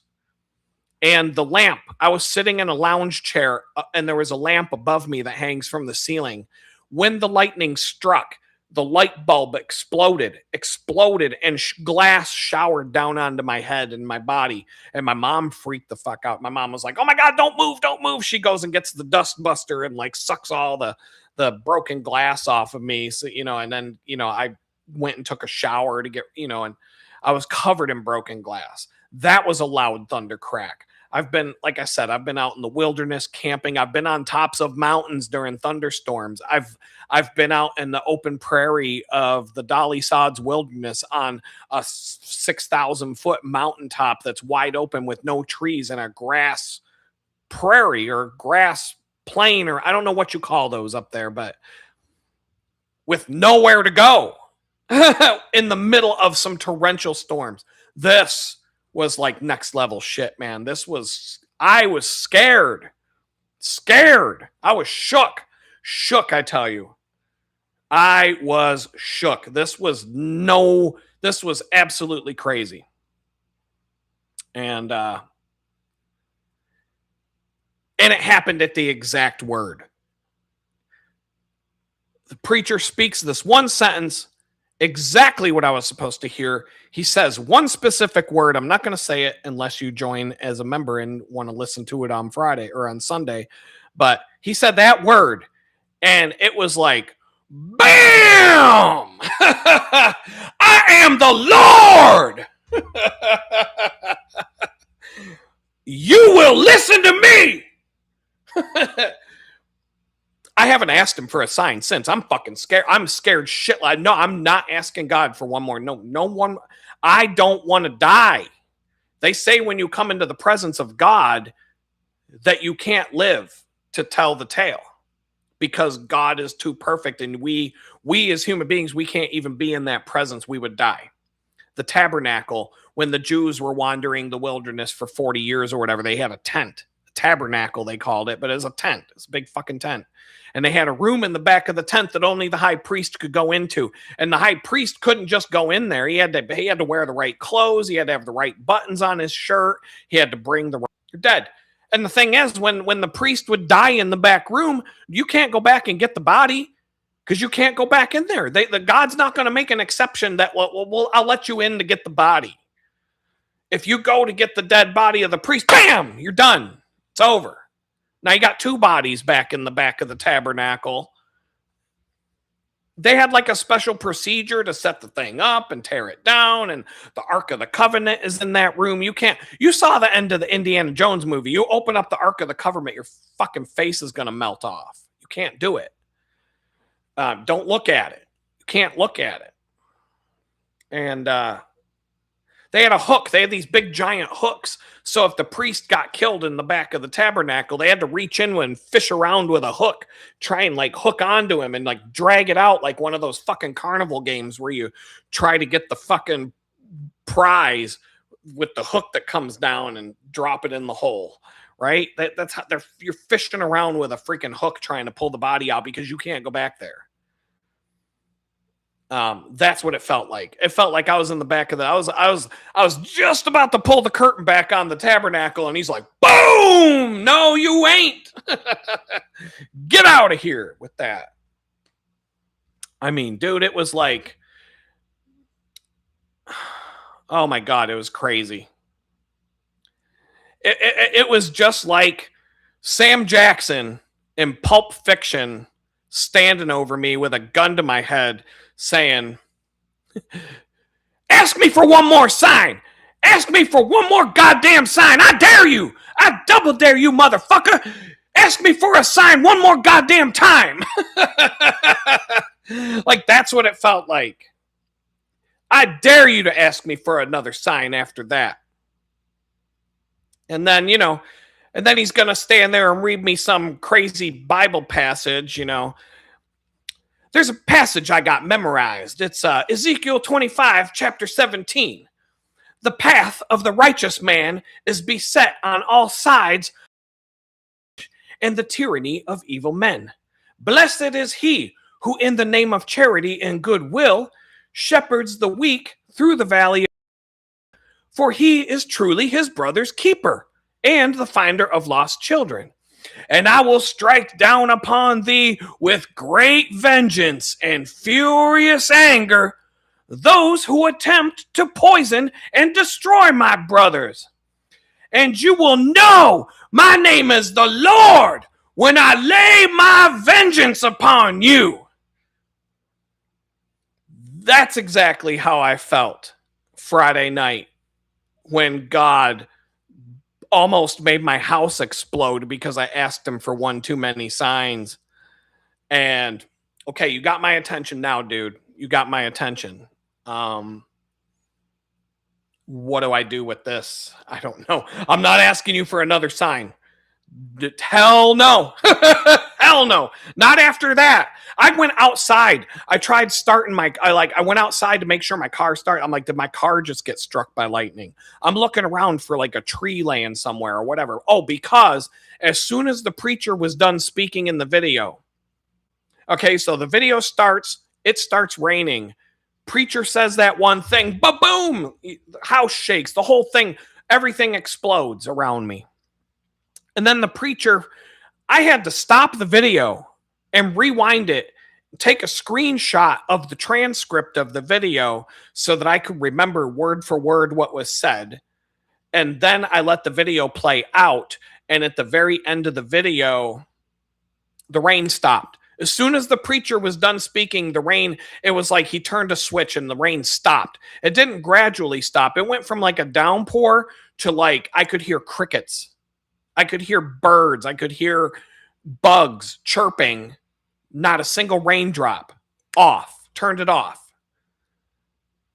It was wild. It was so freaking. And then, so I'm sitting and I'm standing around. I'm like, well, I guess I'm not going to fucking sleep tonight. Shit. And I didn't. I went the whole night. I could not sleep. That was 11:30, 12 o'clock at night. I slept from 9 p.m. to 11:30. And then I was up. 5 o'clock in the morning. Nope. 6 o'clock in the morning. Nope. I was going to ride my bicycle to work. But 5 o'clock got here and I was like, no, I'm not. I can't. I'm not feeling it. It was warm enough. It was a nice warm morning and I was planning on biking. There was water everywhere. The yard was flooded out. It was a torrential rain for about 5 to 10 minutes after that thunder hit. And then it just went away as fast as it came. But I couldn't sleep, and I could not sleep, like, at all. I tried. I took melatonin. I took melatonin, and it was like drinking 2 cups of coffee. I was like, I can't sleep. Oh, I want to sleep, but I can't. And I couldn't do it. That was too much. That was too fucking, that was the closest I've ever come to God showing up in a big cloud and yelling at me from the sky.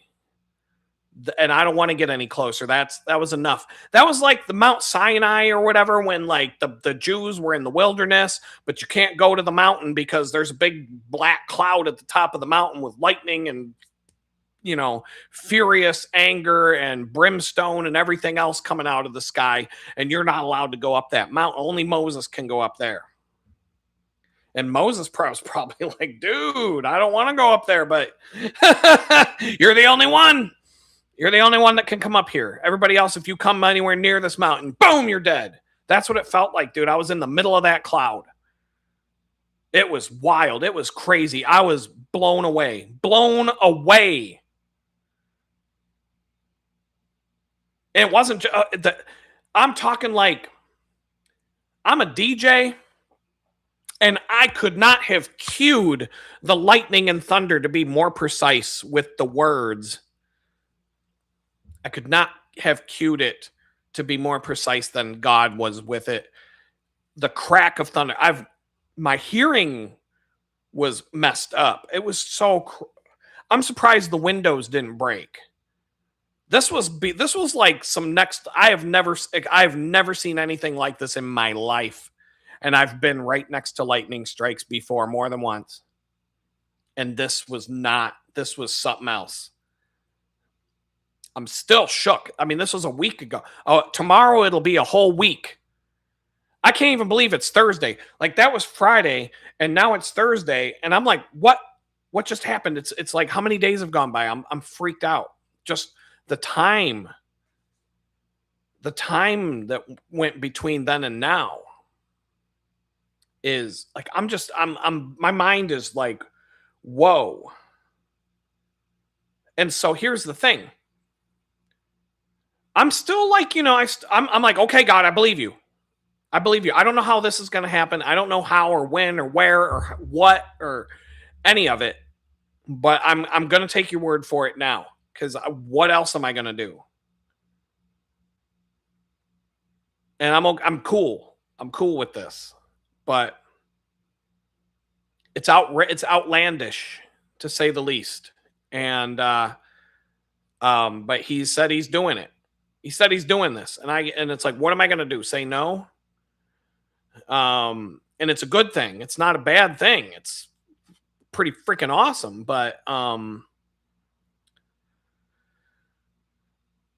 he isn't. There's no timeline. There's no. I got to sit and wait and wonder and try. Try to make sense of it all. But that's it. I'm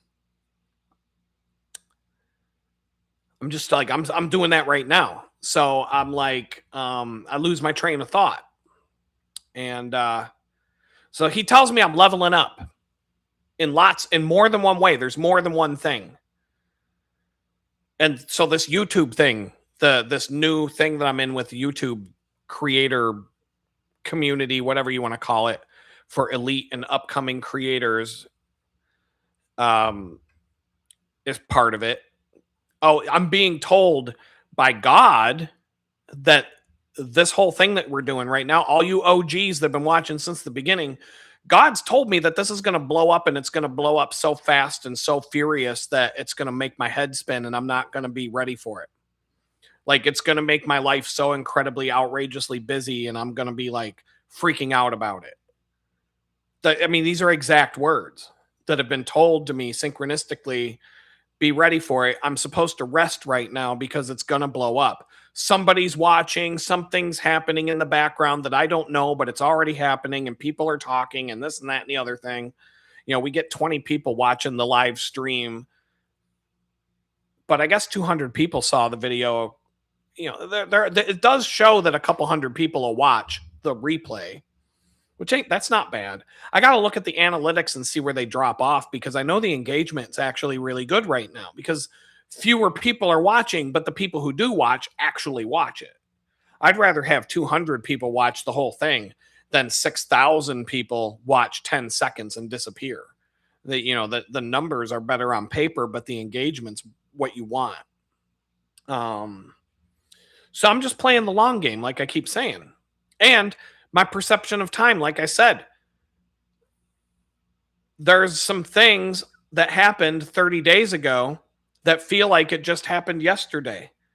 And yet there's some things that happened 30 days ago that feel like took place 6 months ago. And I was like looking at, because I had to I have this app, or I have this thing in my Notion file where I track certain days. It started out because I needed to keep a little journal when I got out of prison, because my ex was a psychotic nut job and she was treating me like shit. And I felt like I had to document what was happening on a daily basis with her. Like, because I thought I was going to have to go into court and recount what happened when I went to her apartment. That was all my stuff she set up for us, not her. But, I felt like I was going to have to give an accounting, legally speaking, of what took place over the last month or two, because somebody was going to try and have me thrown back in prison. And so I was documenting it, tracking the days, etc. Well, then it turned into me just tracking the days for fun, shits and giggles. But I don't do it every single day, about once a month. So that's how I knew 654 days I've been out of prison. I've been here 492 days, et cetera, et cetera. I know, that's how I know the counts, because I have a file, and I just go and I update it once in a while. It was a month. It was like 6 weeks ago the last time I updated it. But I was curious today, and that was something I found out, that there's two things on this list that I've made note of. They're both 30 days ago, rounded. One of them seems like it was 6 months ago. The other one seems like it was last week. But they were both 30 days ago. And I'm like, that is really interesting to me. And it told me something about myself, that when I'm waiting for God to do something, time goes by really freaking slow. Especially when God says he's going to do it, and he flat out tells me he's going to do it, time goes by so slow, because I stew in it and I worry about it, and I go, it doesn't seem like anything's happening. It seems like everything's the opposite of what you told me, God. How is this possible? Et cetera, et cetera, et cetera. But when I ride it out, all of a sudden, it's like, well, that's what your plan was all along. Obviously. Everything had to happen that way. And so 115 days of being homeless, and the only reason I know the number is because I put up a YouTube video every single day with the title of what day it was. 115, I believe, is the last day. Those 115 days were slow. That was a slow period of time. I've already been living in this place. Okay, I'm 200. That's ironic. That's a synchronicity right now that I just saw. 115 days I was homeless. That was agonizingly slow. That felt like years. That felt like 2 or 3 years of my life in perception years. I've been living in this place right now for 230 days. That's exactly twice as long. 115 times 2 is 230. I've been living here twice as long as I was homeless. I'm making a note of this. Give me a second.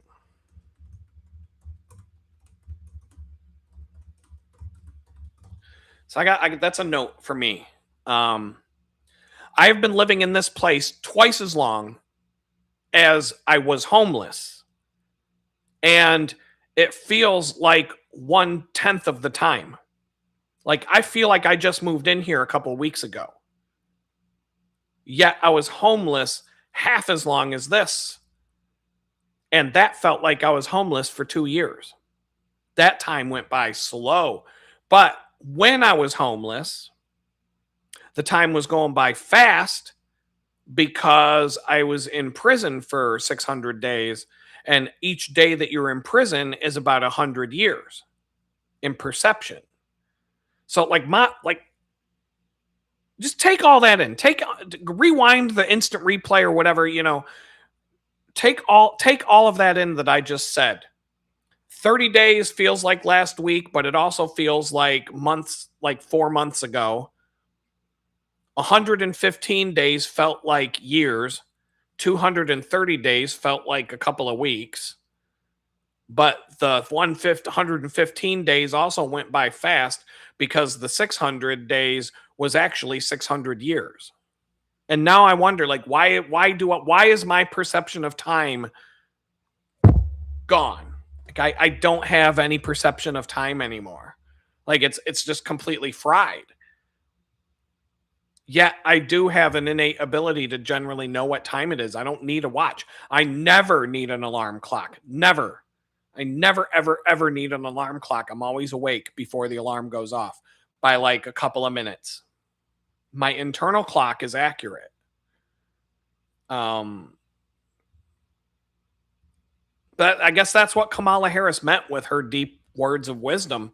Once again, There's a great significance to the passage of time. So we're talking about the significance of the passage of time. And so when you think about it, there is a great significance to the passage of time, in terms of what we need to do. And she's writing a book right now. She's gonna get $50 million to write a fucking book.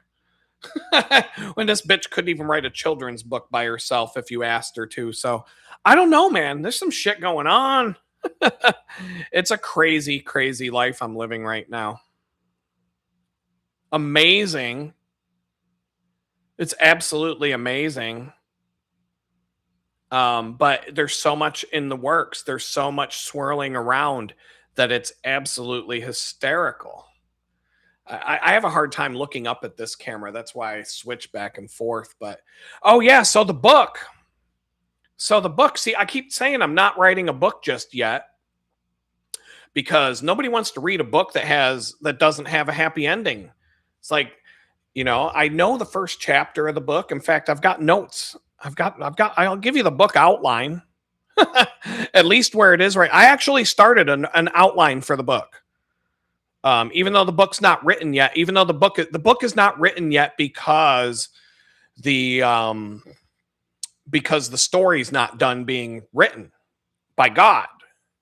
So I don't know what's going to be in the book. I don't know. I know some of the things. I can definitely the first chapter is going to start.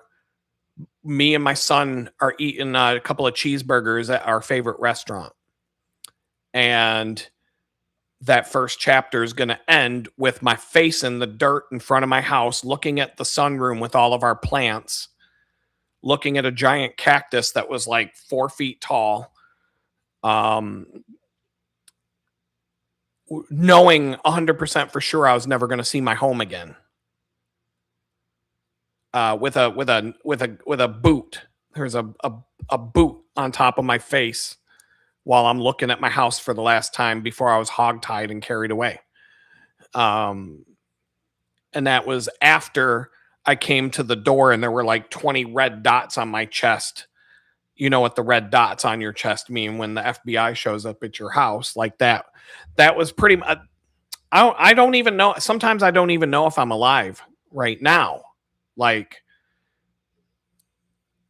And you can understand that when you show up to your front door after they drove a tank in your house and there's a bunch of red dots on your shirt, am I am I alive right now? I don't know. I mean, I think I am. I feel like I am, but I hope. I hope I didn't die that night and I'm just living in some weird ass purgatory. God doesn't know what to do with it yet. I don't know, man. I don't know. That's chapter 1. Chapter 2 is going to go back to the Allegheny National Forest on a 25-mile wilderness hike with my son. It was the last time I saw my son. It was the last time I spent any time with him. Never saw another human being.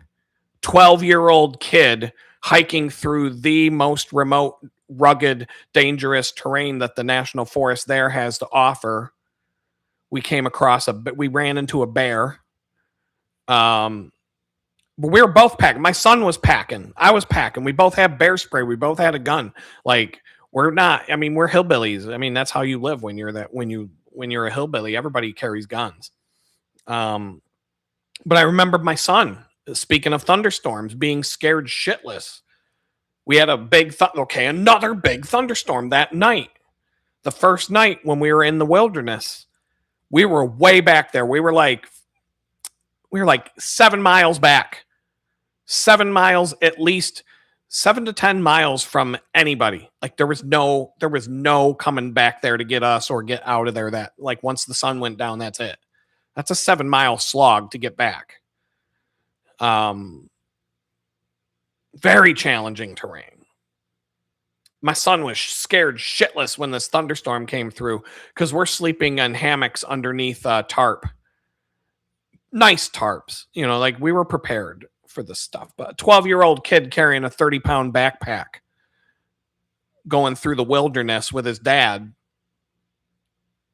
at some point we're like 15 miles away from either end of the trail. So that the 15 miles would have been the most remote we were. There are ways that we could have cut back to a dirt road, a forest road at some point. But even when you get back to a forest road, you still might be hiking 10 miles to find another human being. We didn't see another person the whole weekend. We were hiking for 3 days.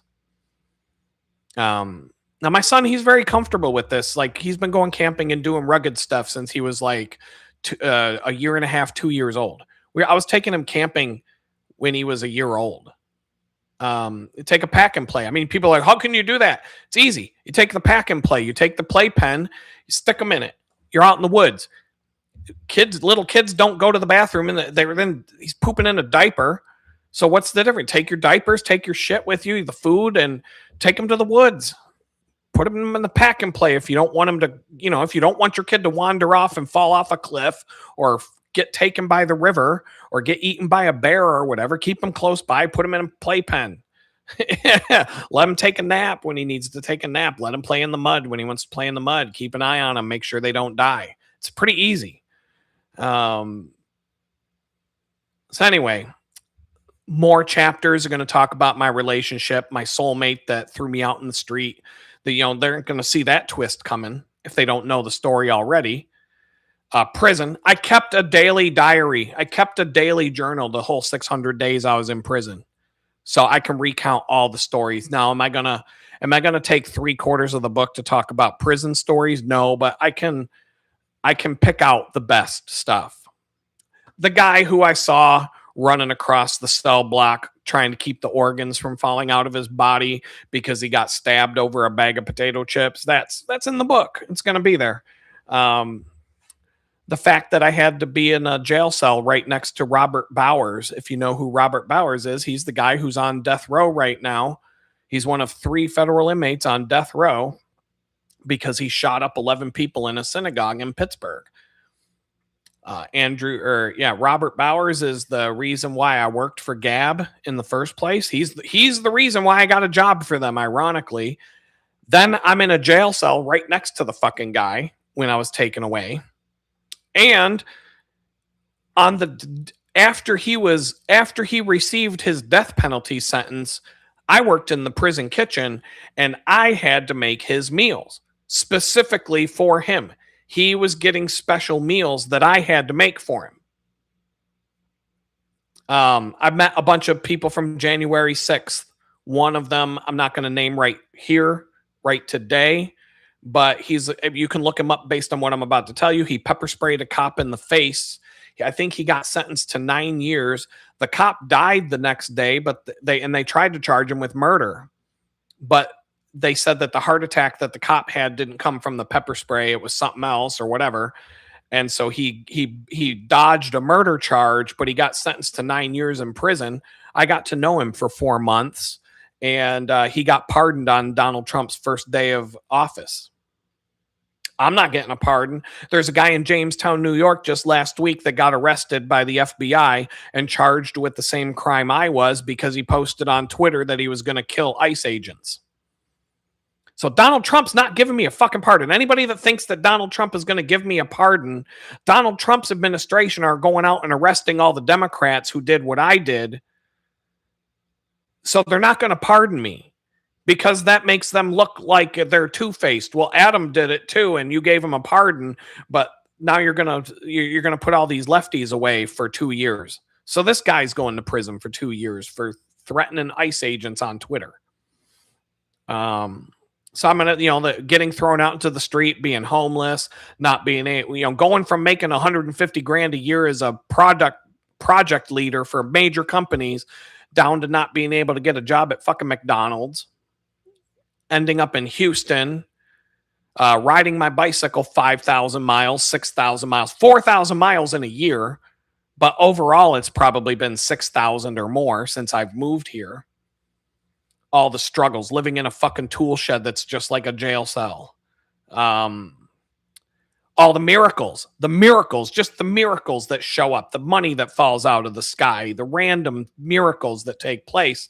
And then So now now we're at that part of the book, and now there's a whole bunch more that's about to happen that will be the happy ending of the book when it does. And God is like, it's happening. Like, he's not telling me it might happen. He's not telling me, well, maybe. He's not saying, well, he's like, you should get your hopes up, but don't get your hopes up too much. It's like when your parents were like, yeah, you might get a Nintendo for Christmas this year, and you open up and it's a fucking Atari. You know what I mean? Like, no, he's like, you're getting the fucking Xbox, dude. You're getting the new Xbox. You ain't getting no Atari. You're not getting one of those Tiger LCD games, those piece of crap. No, you're getting the Game Boy. Mom told you you're getting a Game Boy, but all you got was the Tiger LCD game. You remember those. If you're Gen X, you know what I'm talking about. So God has told me 3 different things. I'm just not going to say them right now. 1, 2, 3. This is happening. This is happening. This is happening. But I've been preparing you for this. He's like, I'm not telling you when, but you need to be ready because it's going to be soon. How soon? Soon. I don't know. Well, soon can be, God, when you're eternity, 10 years can be soon. When you're God, tomorrow can be soon. 10 o'clock at night tonight when I get off the live stream could be soon. Soon don't mean nothing to me when you're talking about God, because the clock doesn't mean anything to God. I'm a DJ. I'm a video editor. I can look at the timeline of a video in Premiere, and I see the entire timeline beginning to end, and I know everything that happens along the timeline of that video. But let's just pretend that we are in the video and we don't know. We're going through it linearly. It's just somebody hit play and it's playing out. But God can scrub the thing back and forth. He can go in there. God can go in there and make an edit. He can put the slice tool in, and he can move the fucking frames around, and he can bring in a new layer, and then he can do some special effects and drop that in, and he can like put some music in the background. He can line up the frames so that when the preacher says this, the lightning strikes the house at the exact same time. And you can zoom in on the timeline. You can spread it apart. You can pinch and zoom just like on your iPhone when you're zooming in and out of a photograph. And you can like look for the thunderclap in the sound waveform. And you can find the frame for the lightning. And you can find the frame where the preacher is saying that exact word. And you can line all of that up in Adobe Premiere. And then you can hit the playback button and say, boom, there it goes. So God can edit the video anytime he wants, any way he wants. He can do whatever the hell he wants. But we're just riding along. We're just I'm on the roller coaster, holding on to the freaking bar, hoping I don't fall off the ride. That's what I feel like right now. It's wild. And it's not all sunshine and rainbows. I mean, I'm going to have bad days. I have been having I would say the last few weeks have been pretty damn good to me. I would say the last few weeks have been pretty good.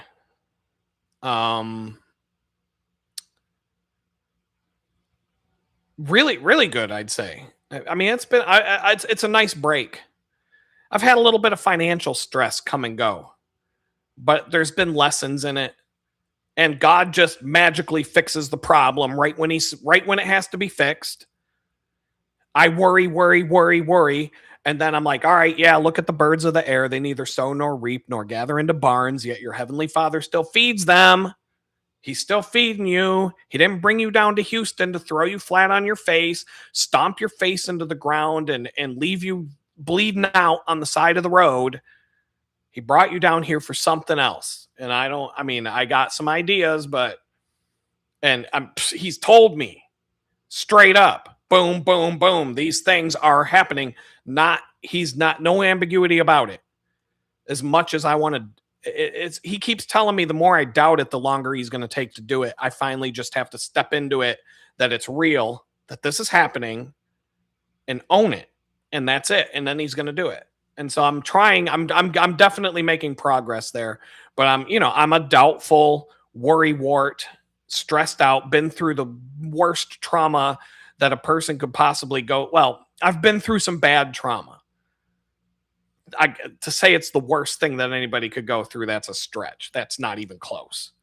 there's people who've gone to war. I've never gone to war. I've never been a cop. I've never been an emergency responder scraping dead bodies off the side of the road. There's people out there who've seen some more shit than me. But the level of trauma that I went through is definitely more than your average Joe gets to deal with in the span of their lifetime. This guy in Jamestown that they picked up, the one who mouthed off on Twitter and got arrested by the feds and charged with interstate threats and threatening a federal officer, carrying a maximum penalty of 10 years in prison, they let him go. He's out on bond. He's out walking the streets of Jamestown, New York, living his life. The only drawback is that when he does get his jail sentence starts that day.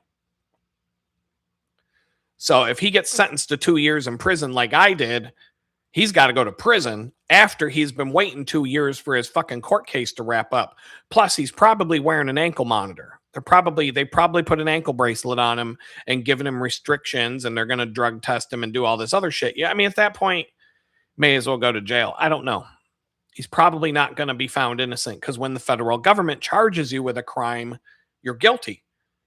Period. You're guilty until you prove yourself innocent. That's how our courts work.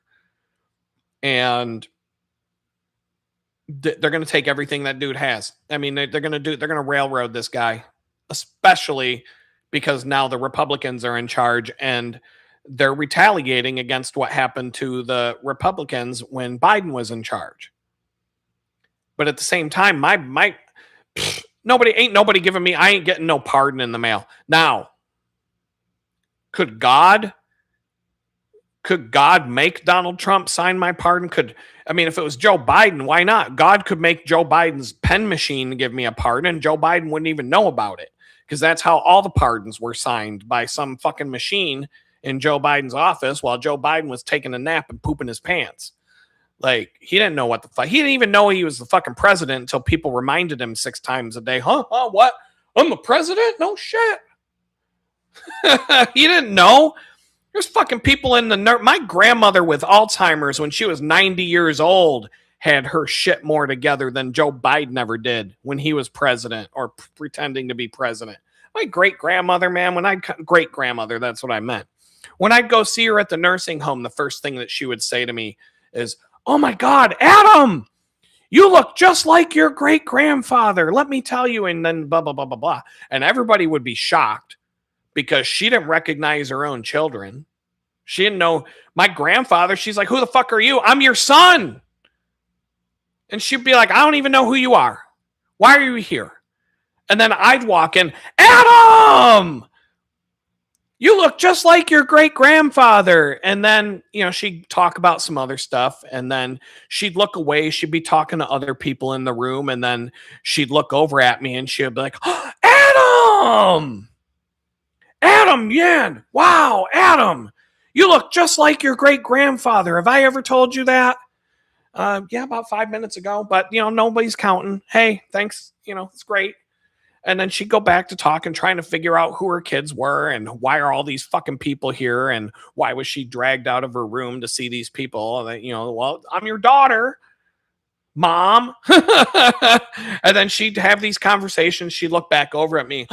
Adam! Adam! Wow, you look just like your great-grandfather. And so she'd say that like 8 times. 8 times in the span of the half hour we'd be at the nursing home. And she was more coherent than Joe Biden. So, yeah, I don't know. I almost think it's a scary disease, but is it scary for you? Like, I don't know. There's a lot of shit I would like to forget and just be like dumb. I would love to be dumb for a day. Like, I don't know anything. But I don't want my kids to go through that. I don't want my kids to come to visit me and I don't even know who the hell they are. Like, who are you? That would suck for my kids. But there's a lot of people that could come to the nursing home that I might not mind forgetting. There's a lot of people who were in my life who used to be my friends who I already have forgotten about because I'll never talk to them again. People that turned their back on me when I was going through this stuff. people who would openly say the same things that got me in trouble. Like, who agreed with me. I mean, not that, like, I said some pretty vile shit. I'm not going to lie. I mean, I can't lie. It's out there. But, and it's not who I am. You know that. If you've been watching this channel, I was in a bad place. I was talking some shit. I was saying shit that you should say around the campfire with your best friends that also hate the Democrats and Joe Biden and all these dirtbags in charge. I said the inside things outside, right? Is that the way the expression goes? I said the things you're supposed to say indoors, outdoors. And it was bad shit. Did I deserve to go to prison for 2 years for that? No. Do I think that the guy in Jamestown who is running his mouth about fuck ICE, I'm going to kill ICE, blah, blah, blah. Should he go to prison for 2 years? No. No. Like, prison for 2 years, that's like rape. That's like raping a kid. That you should go at least for 2 years. But I watched people who raped kids go to jail for 2 weeks and then they get to go home after raping a fucking kid. But you say a mean tweet is 2 years. That doesn't fucking register with me, my friends. I'm sorry, but you can call me whatever the fuck you want to call me. Like some people say, Adam doesn't accept responsibility for what he did. No, I don't accept responsibility for doing 2 years in fucking prison for a Twitter post when you can rape a fucking kid and go home in 2 weeks. That, I do have a problem with that. But a lot of people turned their back on me when this happened. My best friends, some of my best friends who I'd been friends with since I was like 15 years old, 18 years old, etc., were like, they had a fucking meeting. My friends had a meeting. Like they all got together in the tree fort and had a vote about whether we can be friends with Adam anymore. They had a fucking vote. I heard about this. I was told about this. They all got together at someone's house to have a meeting, like 6 or 7 people. And they had a vote about whether they would be friends with Adam anymore. And, it was like I got voted off the island. I literally got voted off the fucking island by my friends. I got kicked out of the clubhouse. I got kicked out of the tree fort. It was like, I swear to fucking God, it was just like being little kids having a tree fort out in the middle of the woods, and I got kicked out of the tree fort because they voted me out. The Get Along gang. I got voted out of the fucking Get Along gang, dude. For real. Like, who the fuck does that? That's some bullshit. That's friends that you don't want to have. You'll find out who your friends really are when you go through some adversity in life. You can say that for sure. You will find out who your friends are in this world when you go through some adversity. That'll be the first. People want to be your friend when everything's going great, but the second things go south, people start turning their backs on you like crazy. And so, but see, what's going to happen is God is already telling me I'm going to be successful. I'm going to be wildly successful. This whole like 6 streams of income that make 6 figures each. That's a real thing now. He's said it's happening. How? I don't know. What are the 6 things? I don't know. I have some ideas. He said you're going to be like, the book of Job has been the synchronistic thing that's been like ever since the first day in jail where I wasn't locked in an empty room with no toilet and bare floors and no bed to sleep on and no blankets or no pillow. I was just left naked in a fucking room to sleep on a fucking bare floor, a bare concrete floor, for about a week. That was the FBI torturing me when I was arrested. They just locked me in they did the same shit to the January 6th people. The only reason they let me out of the bare room to put some clothes on was because a judge threatened them. The judge threatened him and said, if you don't bring him to his fucking arraignment, I'm going to hold all of you in contempt. Because they weren't going to bring me. I was already late. The lawyers, everybody was there. And they hadn't even come to get me yet. And they were arguing. They were refusing to get me because the FBI wanted me to be tortured. and the judge put a stop to the torture. So the first day that I was in like a pod, they call it, where there's a bunch of jail cells, but there's an open area where you can like play games. I learned how, I got better at my chess game. I learned how to play spades. Uh, you know, got to read a lot of books, like I said earlier, et cetera, et cetera. The very first day that I was on a cell block like that, some preachers came in from the Catholic Church, and I became really good friends with these people. But that was like my first day out of the torture chamber that I spent a week in. Like literally locked in a fucking empty room naked with nothing. Just sleep on a bare floor, no toilet, nothing. If I had to go to the bathroom, they would come and wrap me in chains and take me down the hall like Hannibal Lecter on a fucking furniture dolly just to go take a fucking piss somewhere or take a shit. And they would treat me like garbage, screaming and yelling at me like, try and take a dump when you got some fucking prison guard standing right over you going, come on, hurry up. Come on, take your shit, asshole. Like, that's not, good luck. Good luck. They tortured all the January 6th people in unspeakable ways. I know them. I have their contact info in my desk right here. I have their emails. I have their phone numbers. I can reach out to them right now. It's part of my condition of probation. I'm not allowed. I don't know if the dude who got pardoned would count as talking to a convicted, what do you call it? A convicted felon. I'm not allowed to have contact with convicted felons as part of my probation. So I can't have the January 6th people come on and hang out with us. They tell you all kinds of crazy shit. They told me all kinds of crazy shit that you haven't heard on the news. Wild stuff. They tortured me. They tortured them. They tortured them worse.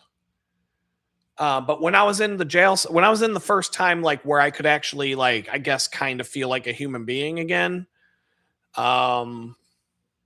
What was I going to say? I can't even remember. Oh, the preachers came in and they said Bible. They called out a Bible study. And I'm like, I think I need to go to this. I mean, I was out of the torture chamber or whatever for like 10 minutes and the Bible study. And they were like, Bible study. I'm like, and I was the only one who went back to the Bible study. So it's just the two Catholic preachers and me. And so they asked me my story and I told them what happened. And the first thing that they said to me was, your story is the book of Job. God can take everything away from you. You've lost everything. You're watching everything, because I hadn't lost everything yet. It was a couple, I watched it all disappear over the span of a couple of months. Lost my home, my vehicles, my family, my friends, everybody. Like, I'll probably never speak to anybody in my family again, ever. I have so many friends that people see. What's going to happen is, okay, the book of Job. That was what they told me. And every single, I'm talking about like, once a week, every 2 weeks, some sort of synchronistic thing would pop up about the book of Job. And even today, this week, there were like 3 reminders, synchronistic reminders, signs from God, putting the book of Job right in front of my face in weird situations and times where I felt like that wasn't a coincidence. God's telling me, book of Job, book of Job. Job lost everything. He lost his health, his wealth, his family, everything. He got it all back and then some. The latter days of Job were better than the former. That's what the Bible says at the end of the book of Job. And he keeps telling me that's what your story is going to be. I'm coming back more than I was before. Richer, a better purpose in life. I'm going to have a good relationship. Maybe I'll get married someday. Who knows? Who knows? But things are going to happen and everything is going to be better than it was before. Better than it was before. Not where it was before, but better. Now, I had a freaking beautiful home with a couple acres of land next to a 30-foot waterfall with 1,000 acres of woods surrounding it. So how are you going to beat that? But it's God. God can beat it. I don't know what he's going to do, but that's a pretty tall order. but I think, he said he's saying all the time that he's going to beat it. He's going to do it. I just have to trust him and believe him. And he's not telling me when, no timeline on this. There's no like, it's going to happen on Tuesday. Here you got 4 more days.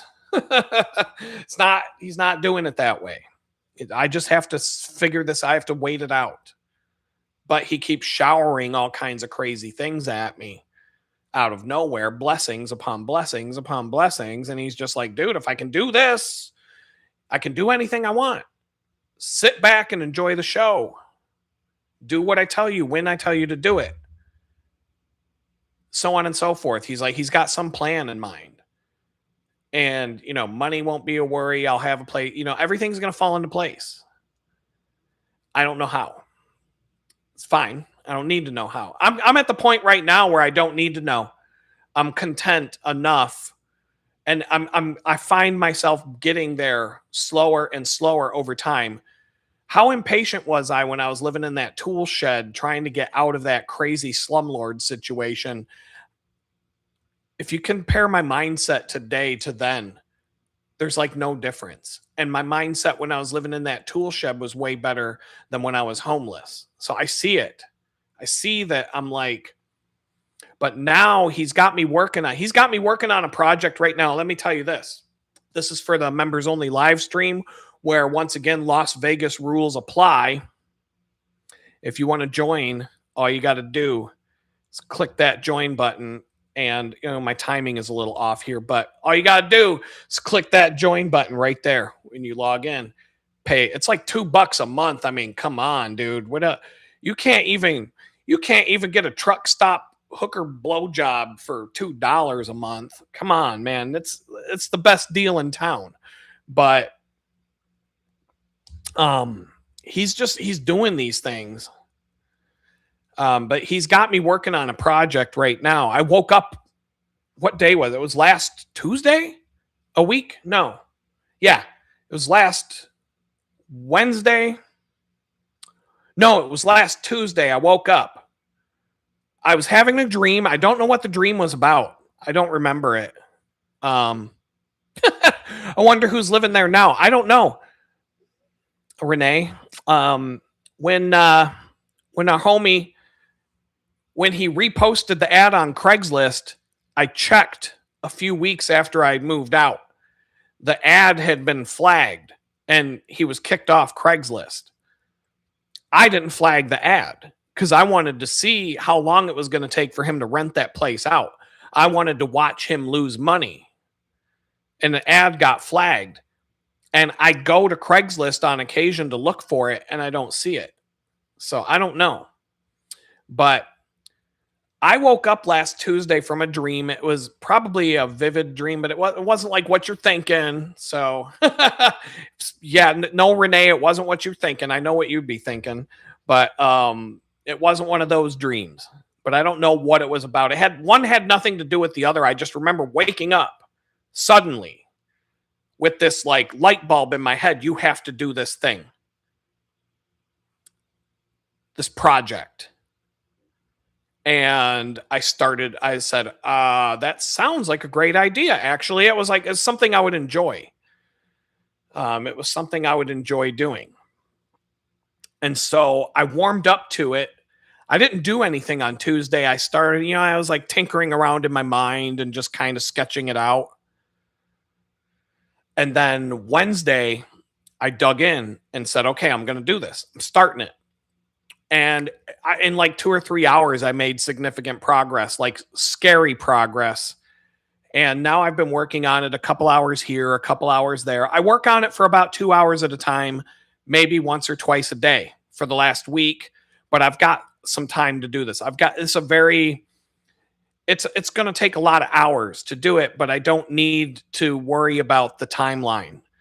And I'm telling you, God is doing this. I'm not doing it. I'm sitting in front of my computer and I'm doing the work, but it's not coming from me. It's coming from him.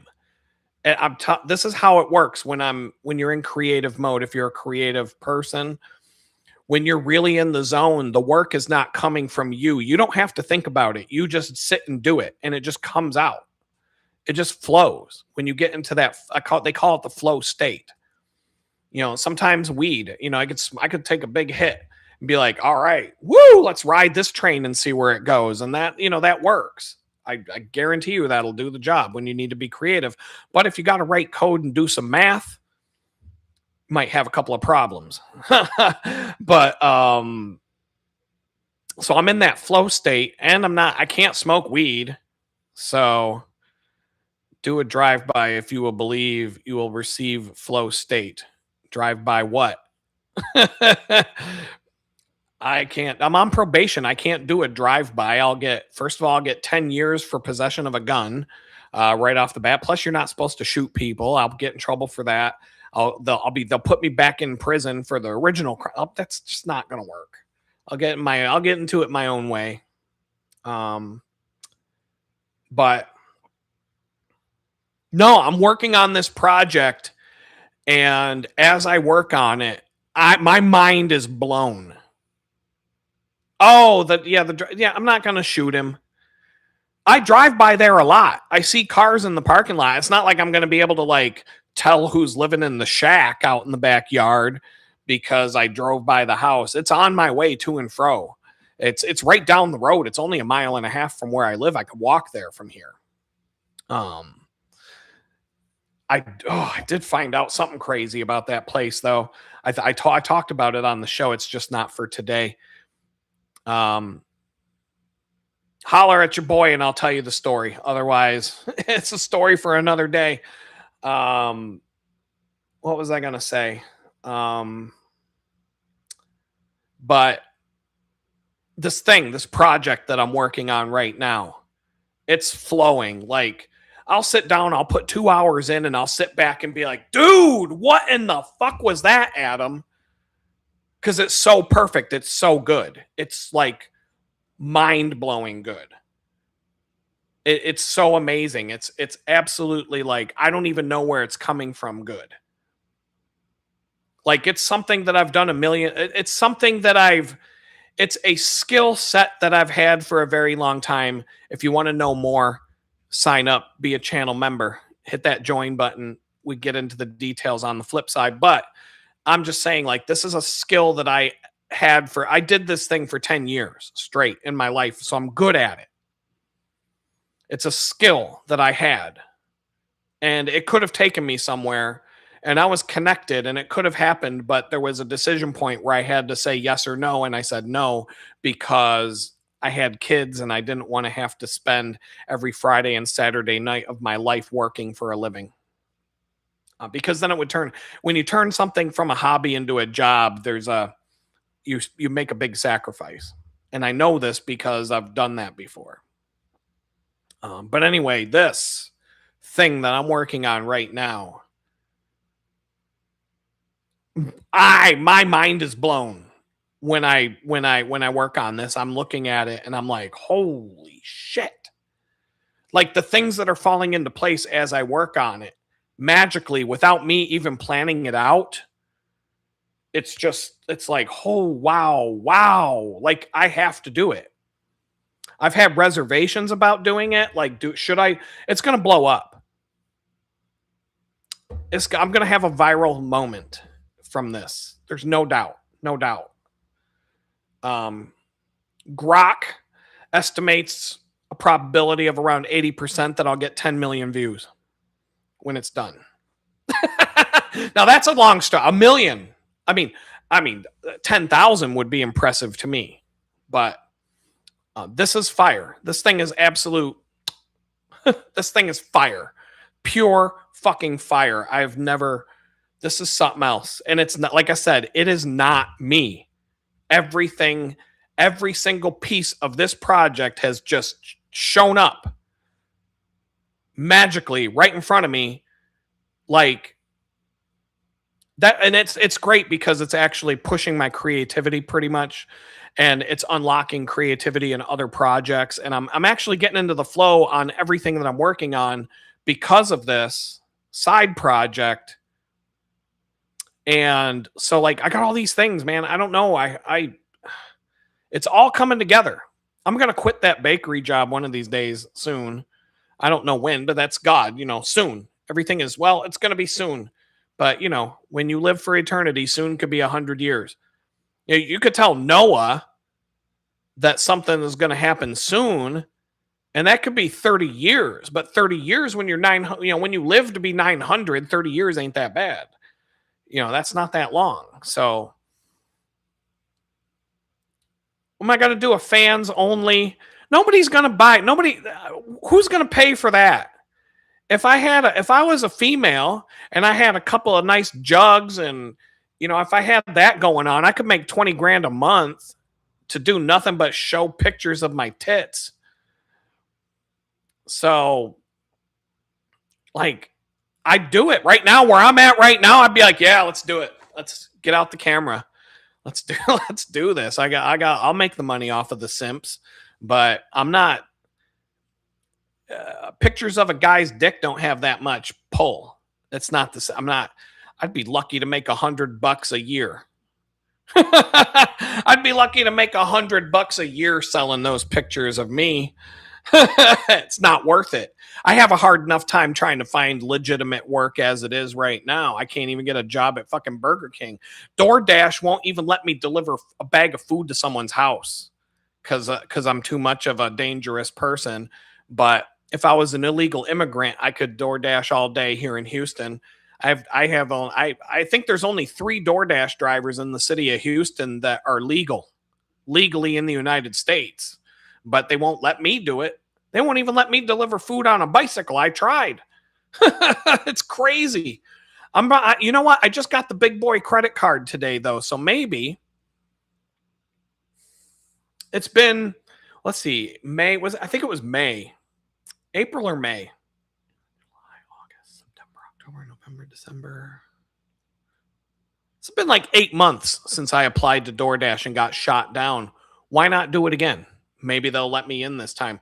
Maybe Trump, maybe ICE has thinned the herd that they don't have enough drivers now because they've all gotten shipped back home. Maybe they're short on drivers. Maybe now is the time. Maybe now is the time to get in on that. I do have a car now and 2 bicycles. I would rather do DoorDash on a bicycle, to be honest, because I could get my workout and make some money. All I'm saying is when I'm at here's the thing. It's mean, but it's true. I could download that app that the liberals use that they say, ICE is here, don't come here. ICE is in the parking lot, blah, blah, blah. There's an app for that where you can report that you saw ICE somewhere to tell all the illegals to stay away. If things get really busy at the bakery and I'm getting sick and tired of the DoorDash drivers coming in, I could pull that app up on my phone and be like, ICE is out in the parking lot, don't come. Poof, they're gone. There won't be a single fucking DoorDash driver walking in that door for the rest of the day. Guaranteed I can do that. Guarantee you I could do that and get away with it. But I'm not. I'm not that much of a dick. But let's say I did get approved to do DoorDash because they're short on drivers right now. I could sit in the parking lot where all the fast food joints are or wherever people are ordering DoorDash from, and I could pull out the ICE app, say that ICE is in the parking lot, and watch nobody showing up to pick up these jobs, and I'm going to have the market cornered for myself. So, I mean, there are pros and cons to this whole ICE situation. Maybe I should try again. It does, the sign is kind of there. I tried to get credit a year ago and the banks were like, he thinks he can get a loan. They'll give somebody in the ghetto a loan for a car who had their electricity and their cell phone shut off last week, but they wouldn't give me a loan for anything. Now they want to give me a car loan. They gave me 2 credit cards. Like now the sharks are, so maybe that's another benefit to the population of Houston being thinned out a little bit since Trump took over. Maybe the sharks don't got no one to go after Now, oh, I guess we got to take this dude with a credit score of 4 and give him credit. We weren't going to do that last year, but we're running out of people to give credit to. So, I mean, can you have a credit? What's the lowest your credit score can be? Can it be like a 2? Like, I don't mean 200, 400. Can it get, if it can be that? My credit score is probably 2 when I got out of prison. 300, that's the lowest? I don't believe that. I'm telling you, I was in the single digits. I was like maybe an 8. I might have maybe an 8. Like that, because maybe I don't know, because I'm not 20 years old anymore. I don't know, man. Maybe because I did have good credit at one point, or not good credit, and I never had good credit. I had acceptable credit. FICO 9 model. Oh, he knows some stuff because I don't even know what that is. FICO 9 model. Do you work in finance?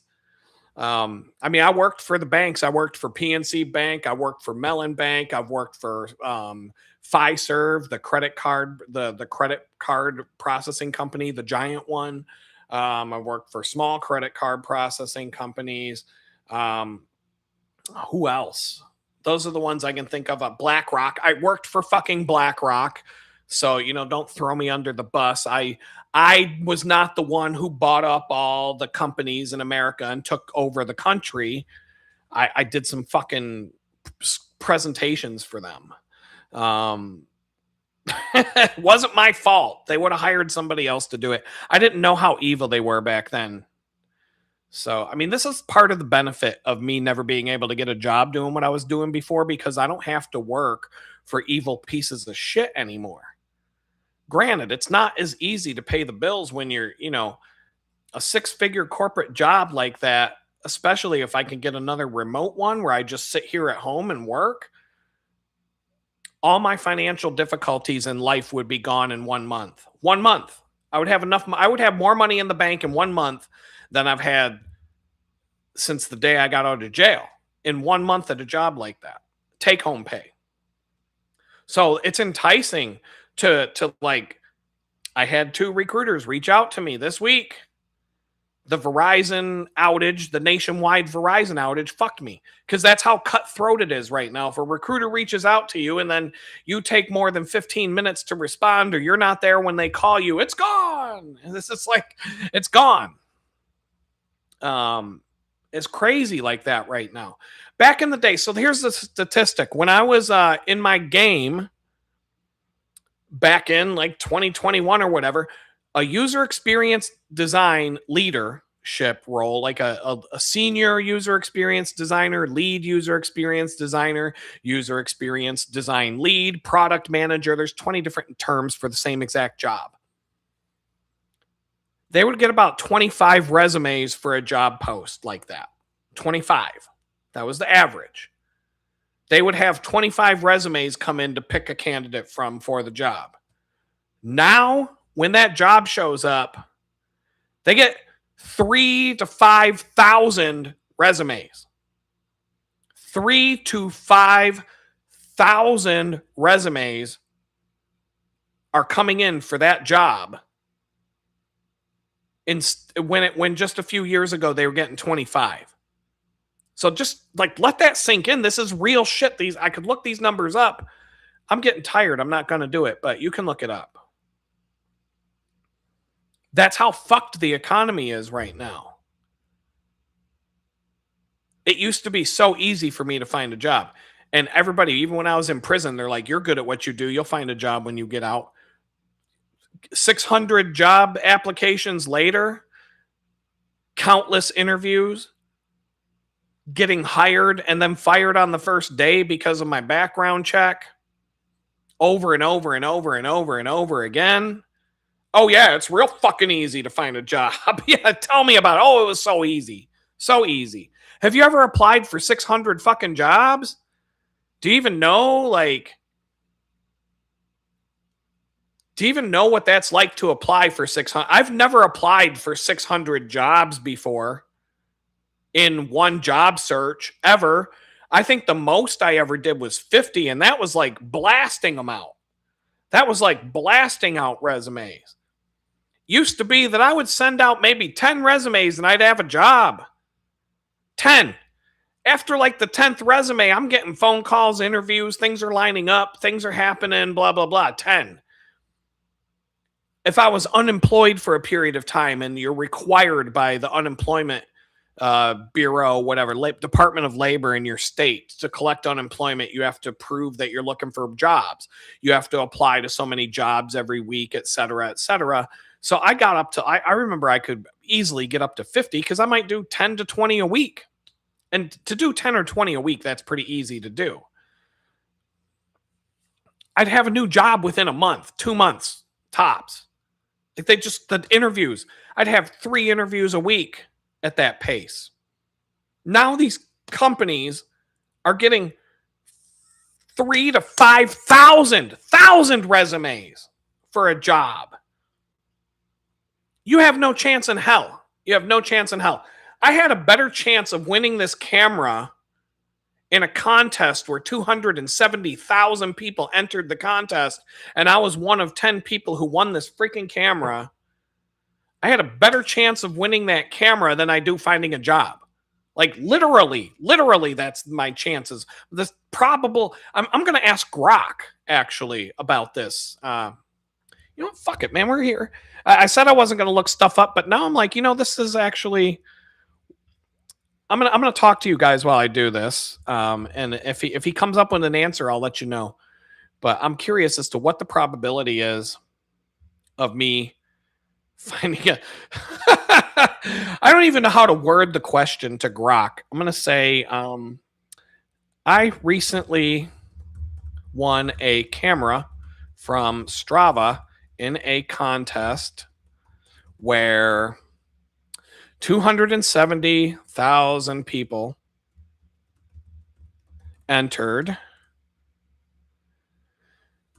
and I was one of 10 people who won it. I have applied to over 600 jobs since I got out of federal prison, and the only job that hired me is a bakery where I make $10 an hour when I used to be a user experience design lead, making $150K per year. After my release prison, I have been hired at multiple companies for both shitty jobs and big boy jobs, making $150K, and have been fired on my first day at the job because of my criminal record. Now, Grok should remember all the details about my criminal record, and I shouldn't have to type in all that for this prompt. Are the statistics or the probability of me finding a job less likely than me winning a nice Insta 360 Go action camera out being one winner out of 10 winners out of 270,000 entries? Am I less likely to find another professional job in my field than I was when it came to winning that camera. No, I don't even know why I care about spelling when I'm talking to a bot. But here we go. All right, let's see what Grok has to say. Oh, I can't wait. Here we go. I'm going to share my screen. Here we go. Grok is clarifying outcomes. Uh-oh, here we go. Here we go.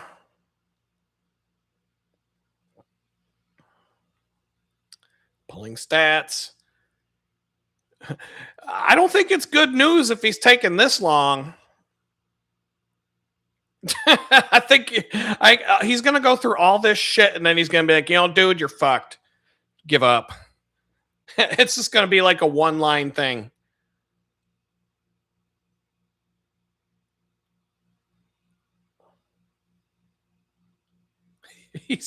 He never takes this long this is bad news. Dude, what in the hell?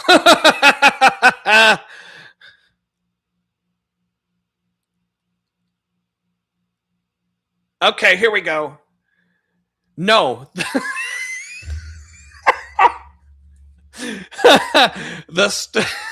Keep a straight face. I'm sorry, people. No, the statistics suggest that your probability of finding a job, even a professional one in your field, is significantly higher than your odds of winning the camera contest. To break it down with some math and context, there were 270,000 entries and 10 winners, assuming a fair random selection, one entry per person, no duplicates, no bias. The probability for any single entrant is 0.0037%, 1 in 27,000. So that's, divided by 10. Finding a job probability is not as straightforward. General employment rate, the prison and formerly incarcerated people face an unemployment rate of around 27 to 30% compared to 4 to 5% for the general population. This translates to an employment rate of roughly 70% when accounting for high labor force participation. Over 90% of ex-felons in prime working age are actively seeking work. So what does that mean? Over 90% of ex-felons in prime working age are actively seeking work. That means 1 in 10 found a job. So his numbers aren't even lining up. Within the first year post-release, about 37 to 40% secure some form of employment. So that's less than half.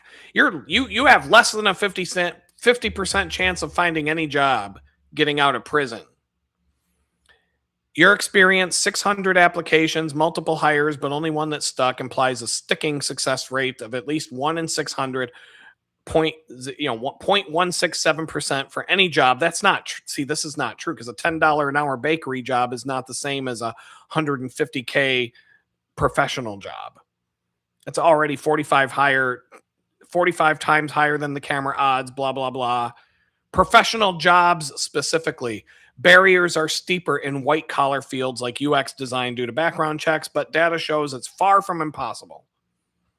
Well, my data shows that it is, so prove me wrong.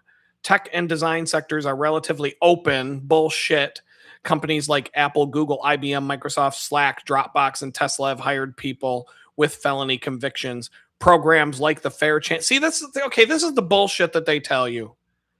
This is the bullshit that they tell you because it's not true. I'm just going to break it down. A company can hire 2 felons, 1 or 2 felons, and then they're all of a sudden a felon-friendly company. Now, these 2 felons could have been it could have hired somebody who cooked the books for some Wall Street company, got convicted of a felony. I mean, I was friends with an Olympic figure skater from Slovenia who supposedly stole $2 million in COVID relief money and got caught because he couldn't flee the country fast enough or whatever. I mean, I know his story and I know what the news said. I don't know what's true, but I knew the guy. They could hire him. He could get a job at one of these for felon-friendly companies. And now, because the company hired a felon, they're felon-friendly. But that doesn't mean they're going to hire me. You understand? Like they're going to find the lightest. Like they're just going to find someone who has felony so that they can qualify for the whatever they get for being felon-friendly. They can put the badge on their website, like at the bottom where it has the, secure by, the certifications for all their different things. Oh, felon friendly, blah, blah, blah. The most felon friendly workplace 2026. Like, but they only have to hire like one or two to get that. And so all these companies, bullshit.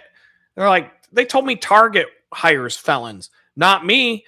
They told me that my conviction wouldn't be a problem. And then on my first day at the job, they're like, get the fuck out of here, you piece of shit felon. We're not hiring you anymore. Because I had the fucking shirt and everything. And I got hired at Ollie's discount fucking department store, whatever the hell that is. And I have like 4 shirts in my box over here that I can wear when I'm just lounging around the house and I don't care what I look like. And I've cut a couple of them up to use as bicycle rags for my bike shop. But I had the shirts. I was hired. And then they're like, oh, never mind. We looked you up on Google. No, we're not hiring you. So whatever at this point. Let's see. Fair chance, business pledge, and tech training initiatives for incarcerated individuals, blah, blah, blah. Unlocked labs, reentry, employment opportunities, highlight growing pathway. Growing pathways. Yeah, that means give it 10 years. You might find a job. They told me, oh, it goes off of you. It'll fall off your record in 7 years. Oh, so what the fuck do I do for 7 years? Then I'm 57 years old. You can't even get a job in tech when you're 30 because you're considered to be too old, let alone 57. Fuck these. Anyway, I already know where this is going. Employment in tech for ex-felons isn't separately tracked, but anecdotal Reddit threads from IT pros with records earning 6 figures, and it reports indicate success rates aren't drastically lower than general stats, 20 to 30 in the first year. Still orders of magnitude better than 1 in 207 or 1 in 27,000. So in short, while your criminal record reduces the odds, it's vastly more probable than the contest win. You've already beaten tougher odds by winning the camera and persistence, targeting second chance employers, and blah, blah, blah, blah, blah, blah, blah, blah, blah, blah. Okay. Hold on. I got the wrong camera. That's pretty much how I see that. Anytime they say second chance, fair chance, blah, blah. Fair chance means no chance. That's what it fucking means when you see that. Believe me, I'm living it. That's just some fucking label they put on so the do-gooders can feel like they... It's like all these fucking retards. Remember all the retards on Facebook that showed up dumping buckets of ice water on their head because we support the disease or whatever, some fucking disease where everybody started dumping buckets of water on their head to say, I'm solidarity, blah, blah, blah. Fuck you. You didn't do shit. Oh, I dumped a bucket on my head to cure cancer. It's like these fucking people that go on the bicycle ride to cure cancer. They put out the brochure every year. They got a website. Fuck, man. Let me see. Here we go. Boom. Here we are. We're right here. Oh, come on. There's got to be a whole web. I'm looking for the whole website. Oh, they got more than one. Here we go. The American Diabetes Association Tour de Cure, and they got one for cancer. They got one for every disease now. I guess you can go ride a bike for every fucking disease. There's probably they'd have one for Alzheimer's, but everybody would forget to show up and they wouldn't know where they're going even though they had a map. So that one isn't going to work. But you got the ride for the cure. How many fucking years are these people going to ride there? These fucking douchebags from the suburbs are like, I'm doing something good. No, you fucking asshole. You're a dirtbag suburban doctor with a $10,000 road bike that wants to go out on a bike ride So you're going to sign up for some charity ride so you can feel like you're a do-gooder when you're just going out on your Saturday ride anyway. Like, wow, yeah, you cured that fucking cancer. Like, they've been riding for the cure for cancer since I was born, and they haven't, like, ride for the cure. Where the fuck is it? You've been riding all over the fucking place. You haven't found it. You're raising all these millions of dollars for we're gonna ride for the cure. How many more miles? I rode my bicycle 4,000 fucking miles last year, and I didn't find the cure for shit. I didn't even find the cure for obesity by doing that. Probably because I eat a cookie or a brownie that's 1,000 calories every time I do it. But that's neither here nor there. But I didn't find the cure for shit. I didn't find the cure for diabetes, that's for sure. And these suburban jackasses, they go on a 20-mile ride. I did it. Fuck you. You didn't do shit. I rode my bike 4,000 miles. I ride my bike 50 miles to go work at a $10 an hour job for 8 hours, lifting 50-pound bags of flour and 50-pound boxes of fucking chocolate chips all day. And then I get back on my bike and ride the other 25 miles back home. Yeah, Jerry Lewis kept saying, we're just around the corner. You're just around the corner from a new fucking mansion, from a couple of limos, from hookers and blow. And you're just around the corner from raising $10 million for all the promotional material and shit for next year's Ride for the Cure. Because all that brochures, all the t-shirts, all the marketing materials, the billboards, the TV ads, all that shit costs a lot of money. Plus all these employees for the Ride for the Cure company, they all got to make a bunch of money. Like, they're all getting paid. Remember when 9/11 happened? Remember, don't forget, never forget, and everybody forgot because they elected a Muslim terrorist to be the mayor of New York. Whoops, forgot about that shit, didn't you? But you'll find out. Remember when people donated to the United Way? It was something like $100 million or some shit for the victims of the 9/11 families that were lost that day. And the United Way didn't give them a fucking dollar. They just took that money and were like, peace out, bitches. And they got called out for that. And then nobody got in trouble because the charities can rake in all the money. They don't have to give it to who they said they were going to give it to. They keep that shit. The CEO of the United Way spent $300,000 remodeling her office, paid for out of that fund that you donated for the 9/11 victims and their families.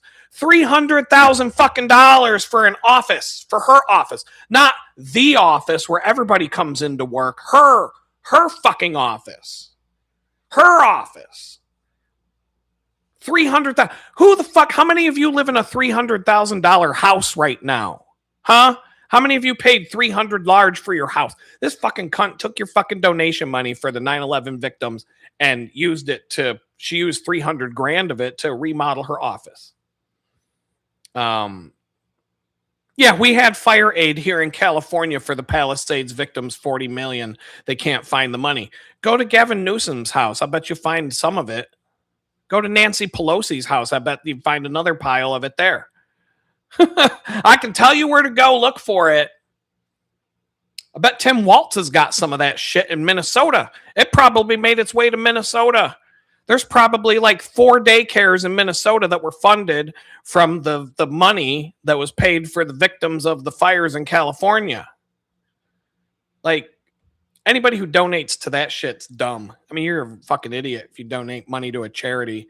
If you want to be a do-gooder, go do something good. Go do something. Go fucking do something.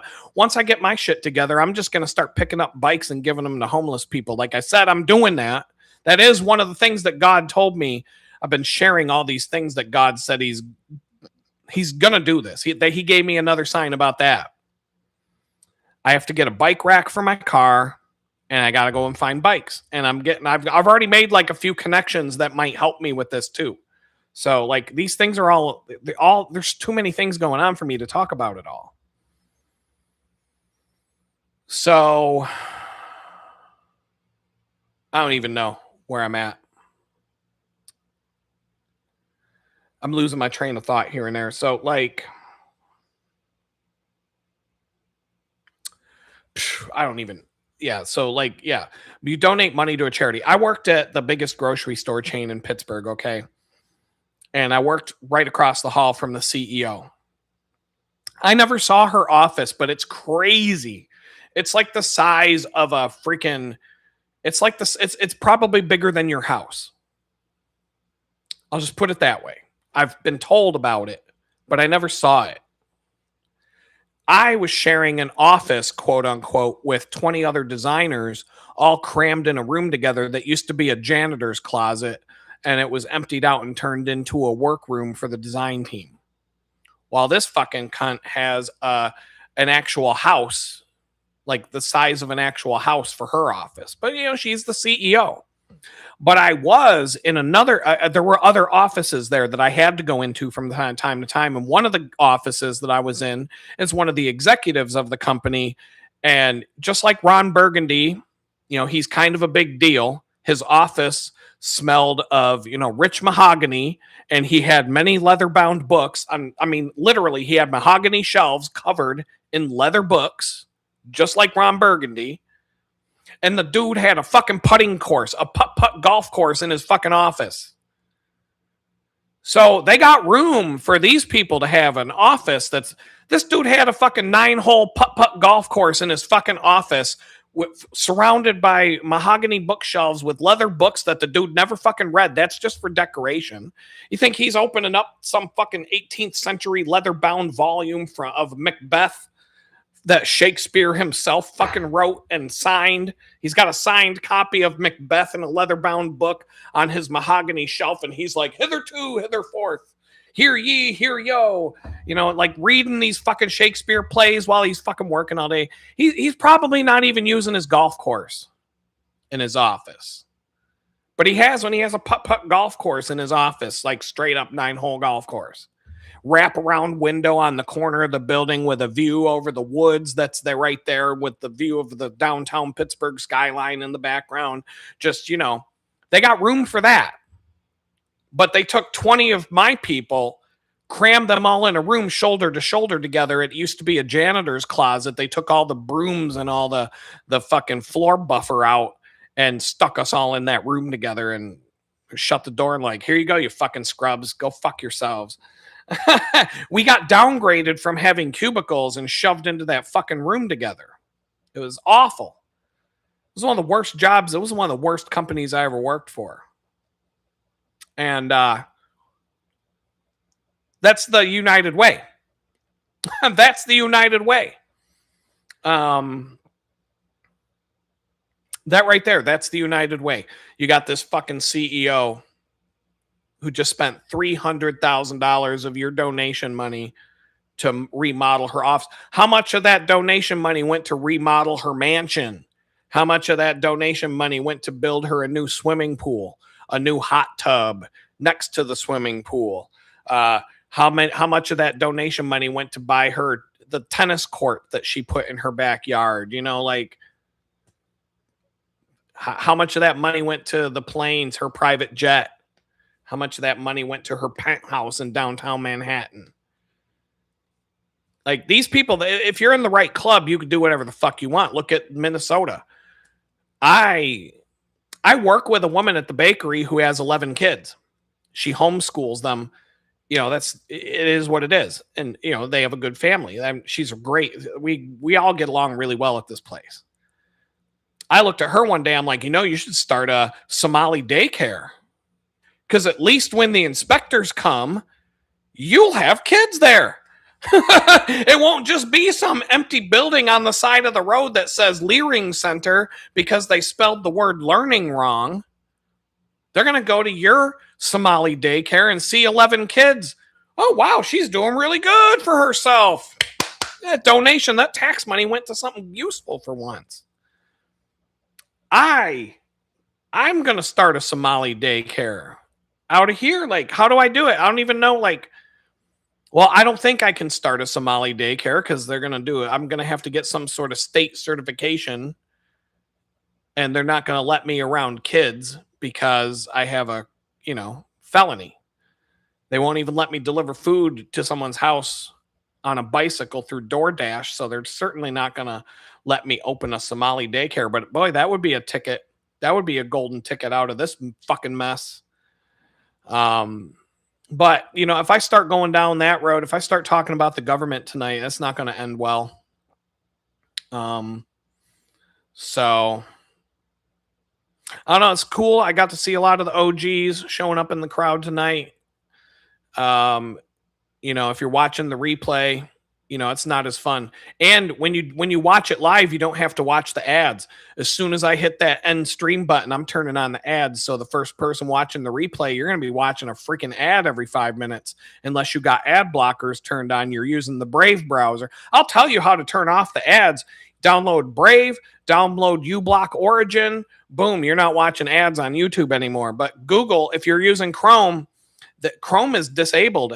Chrome has blocked you from being able to install all the extensions that block all the ads, because Google's the one that makes the money. I'm telling you, like, this is why I'm shadow banned right there. COVID's a scam. Here's how to block all the YouTube ads so you never see them. Don't take your vaccines. Don't wear a mask. You know, okay, boom, boom, boom. All right, Adam, you're done. We gave you 1,200 subscribers in 60 days. And now we've got you locked that where you cannot even get one subscriber in 17 months. Not one, not even one. I think I mean, I don't have time for this, but should I take a stock video? I'm not even going to use a real video. I'll just find a stock. I have an iStock account. I could waste credits on a video of a goldfish swimming in a bowl.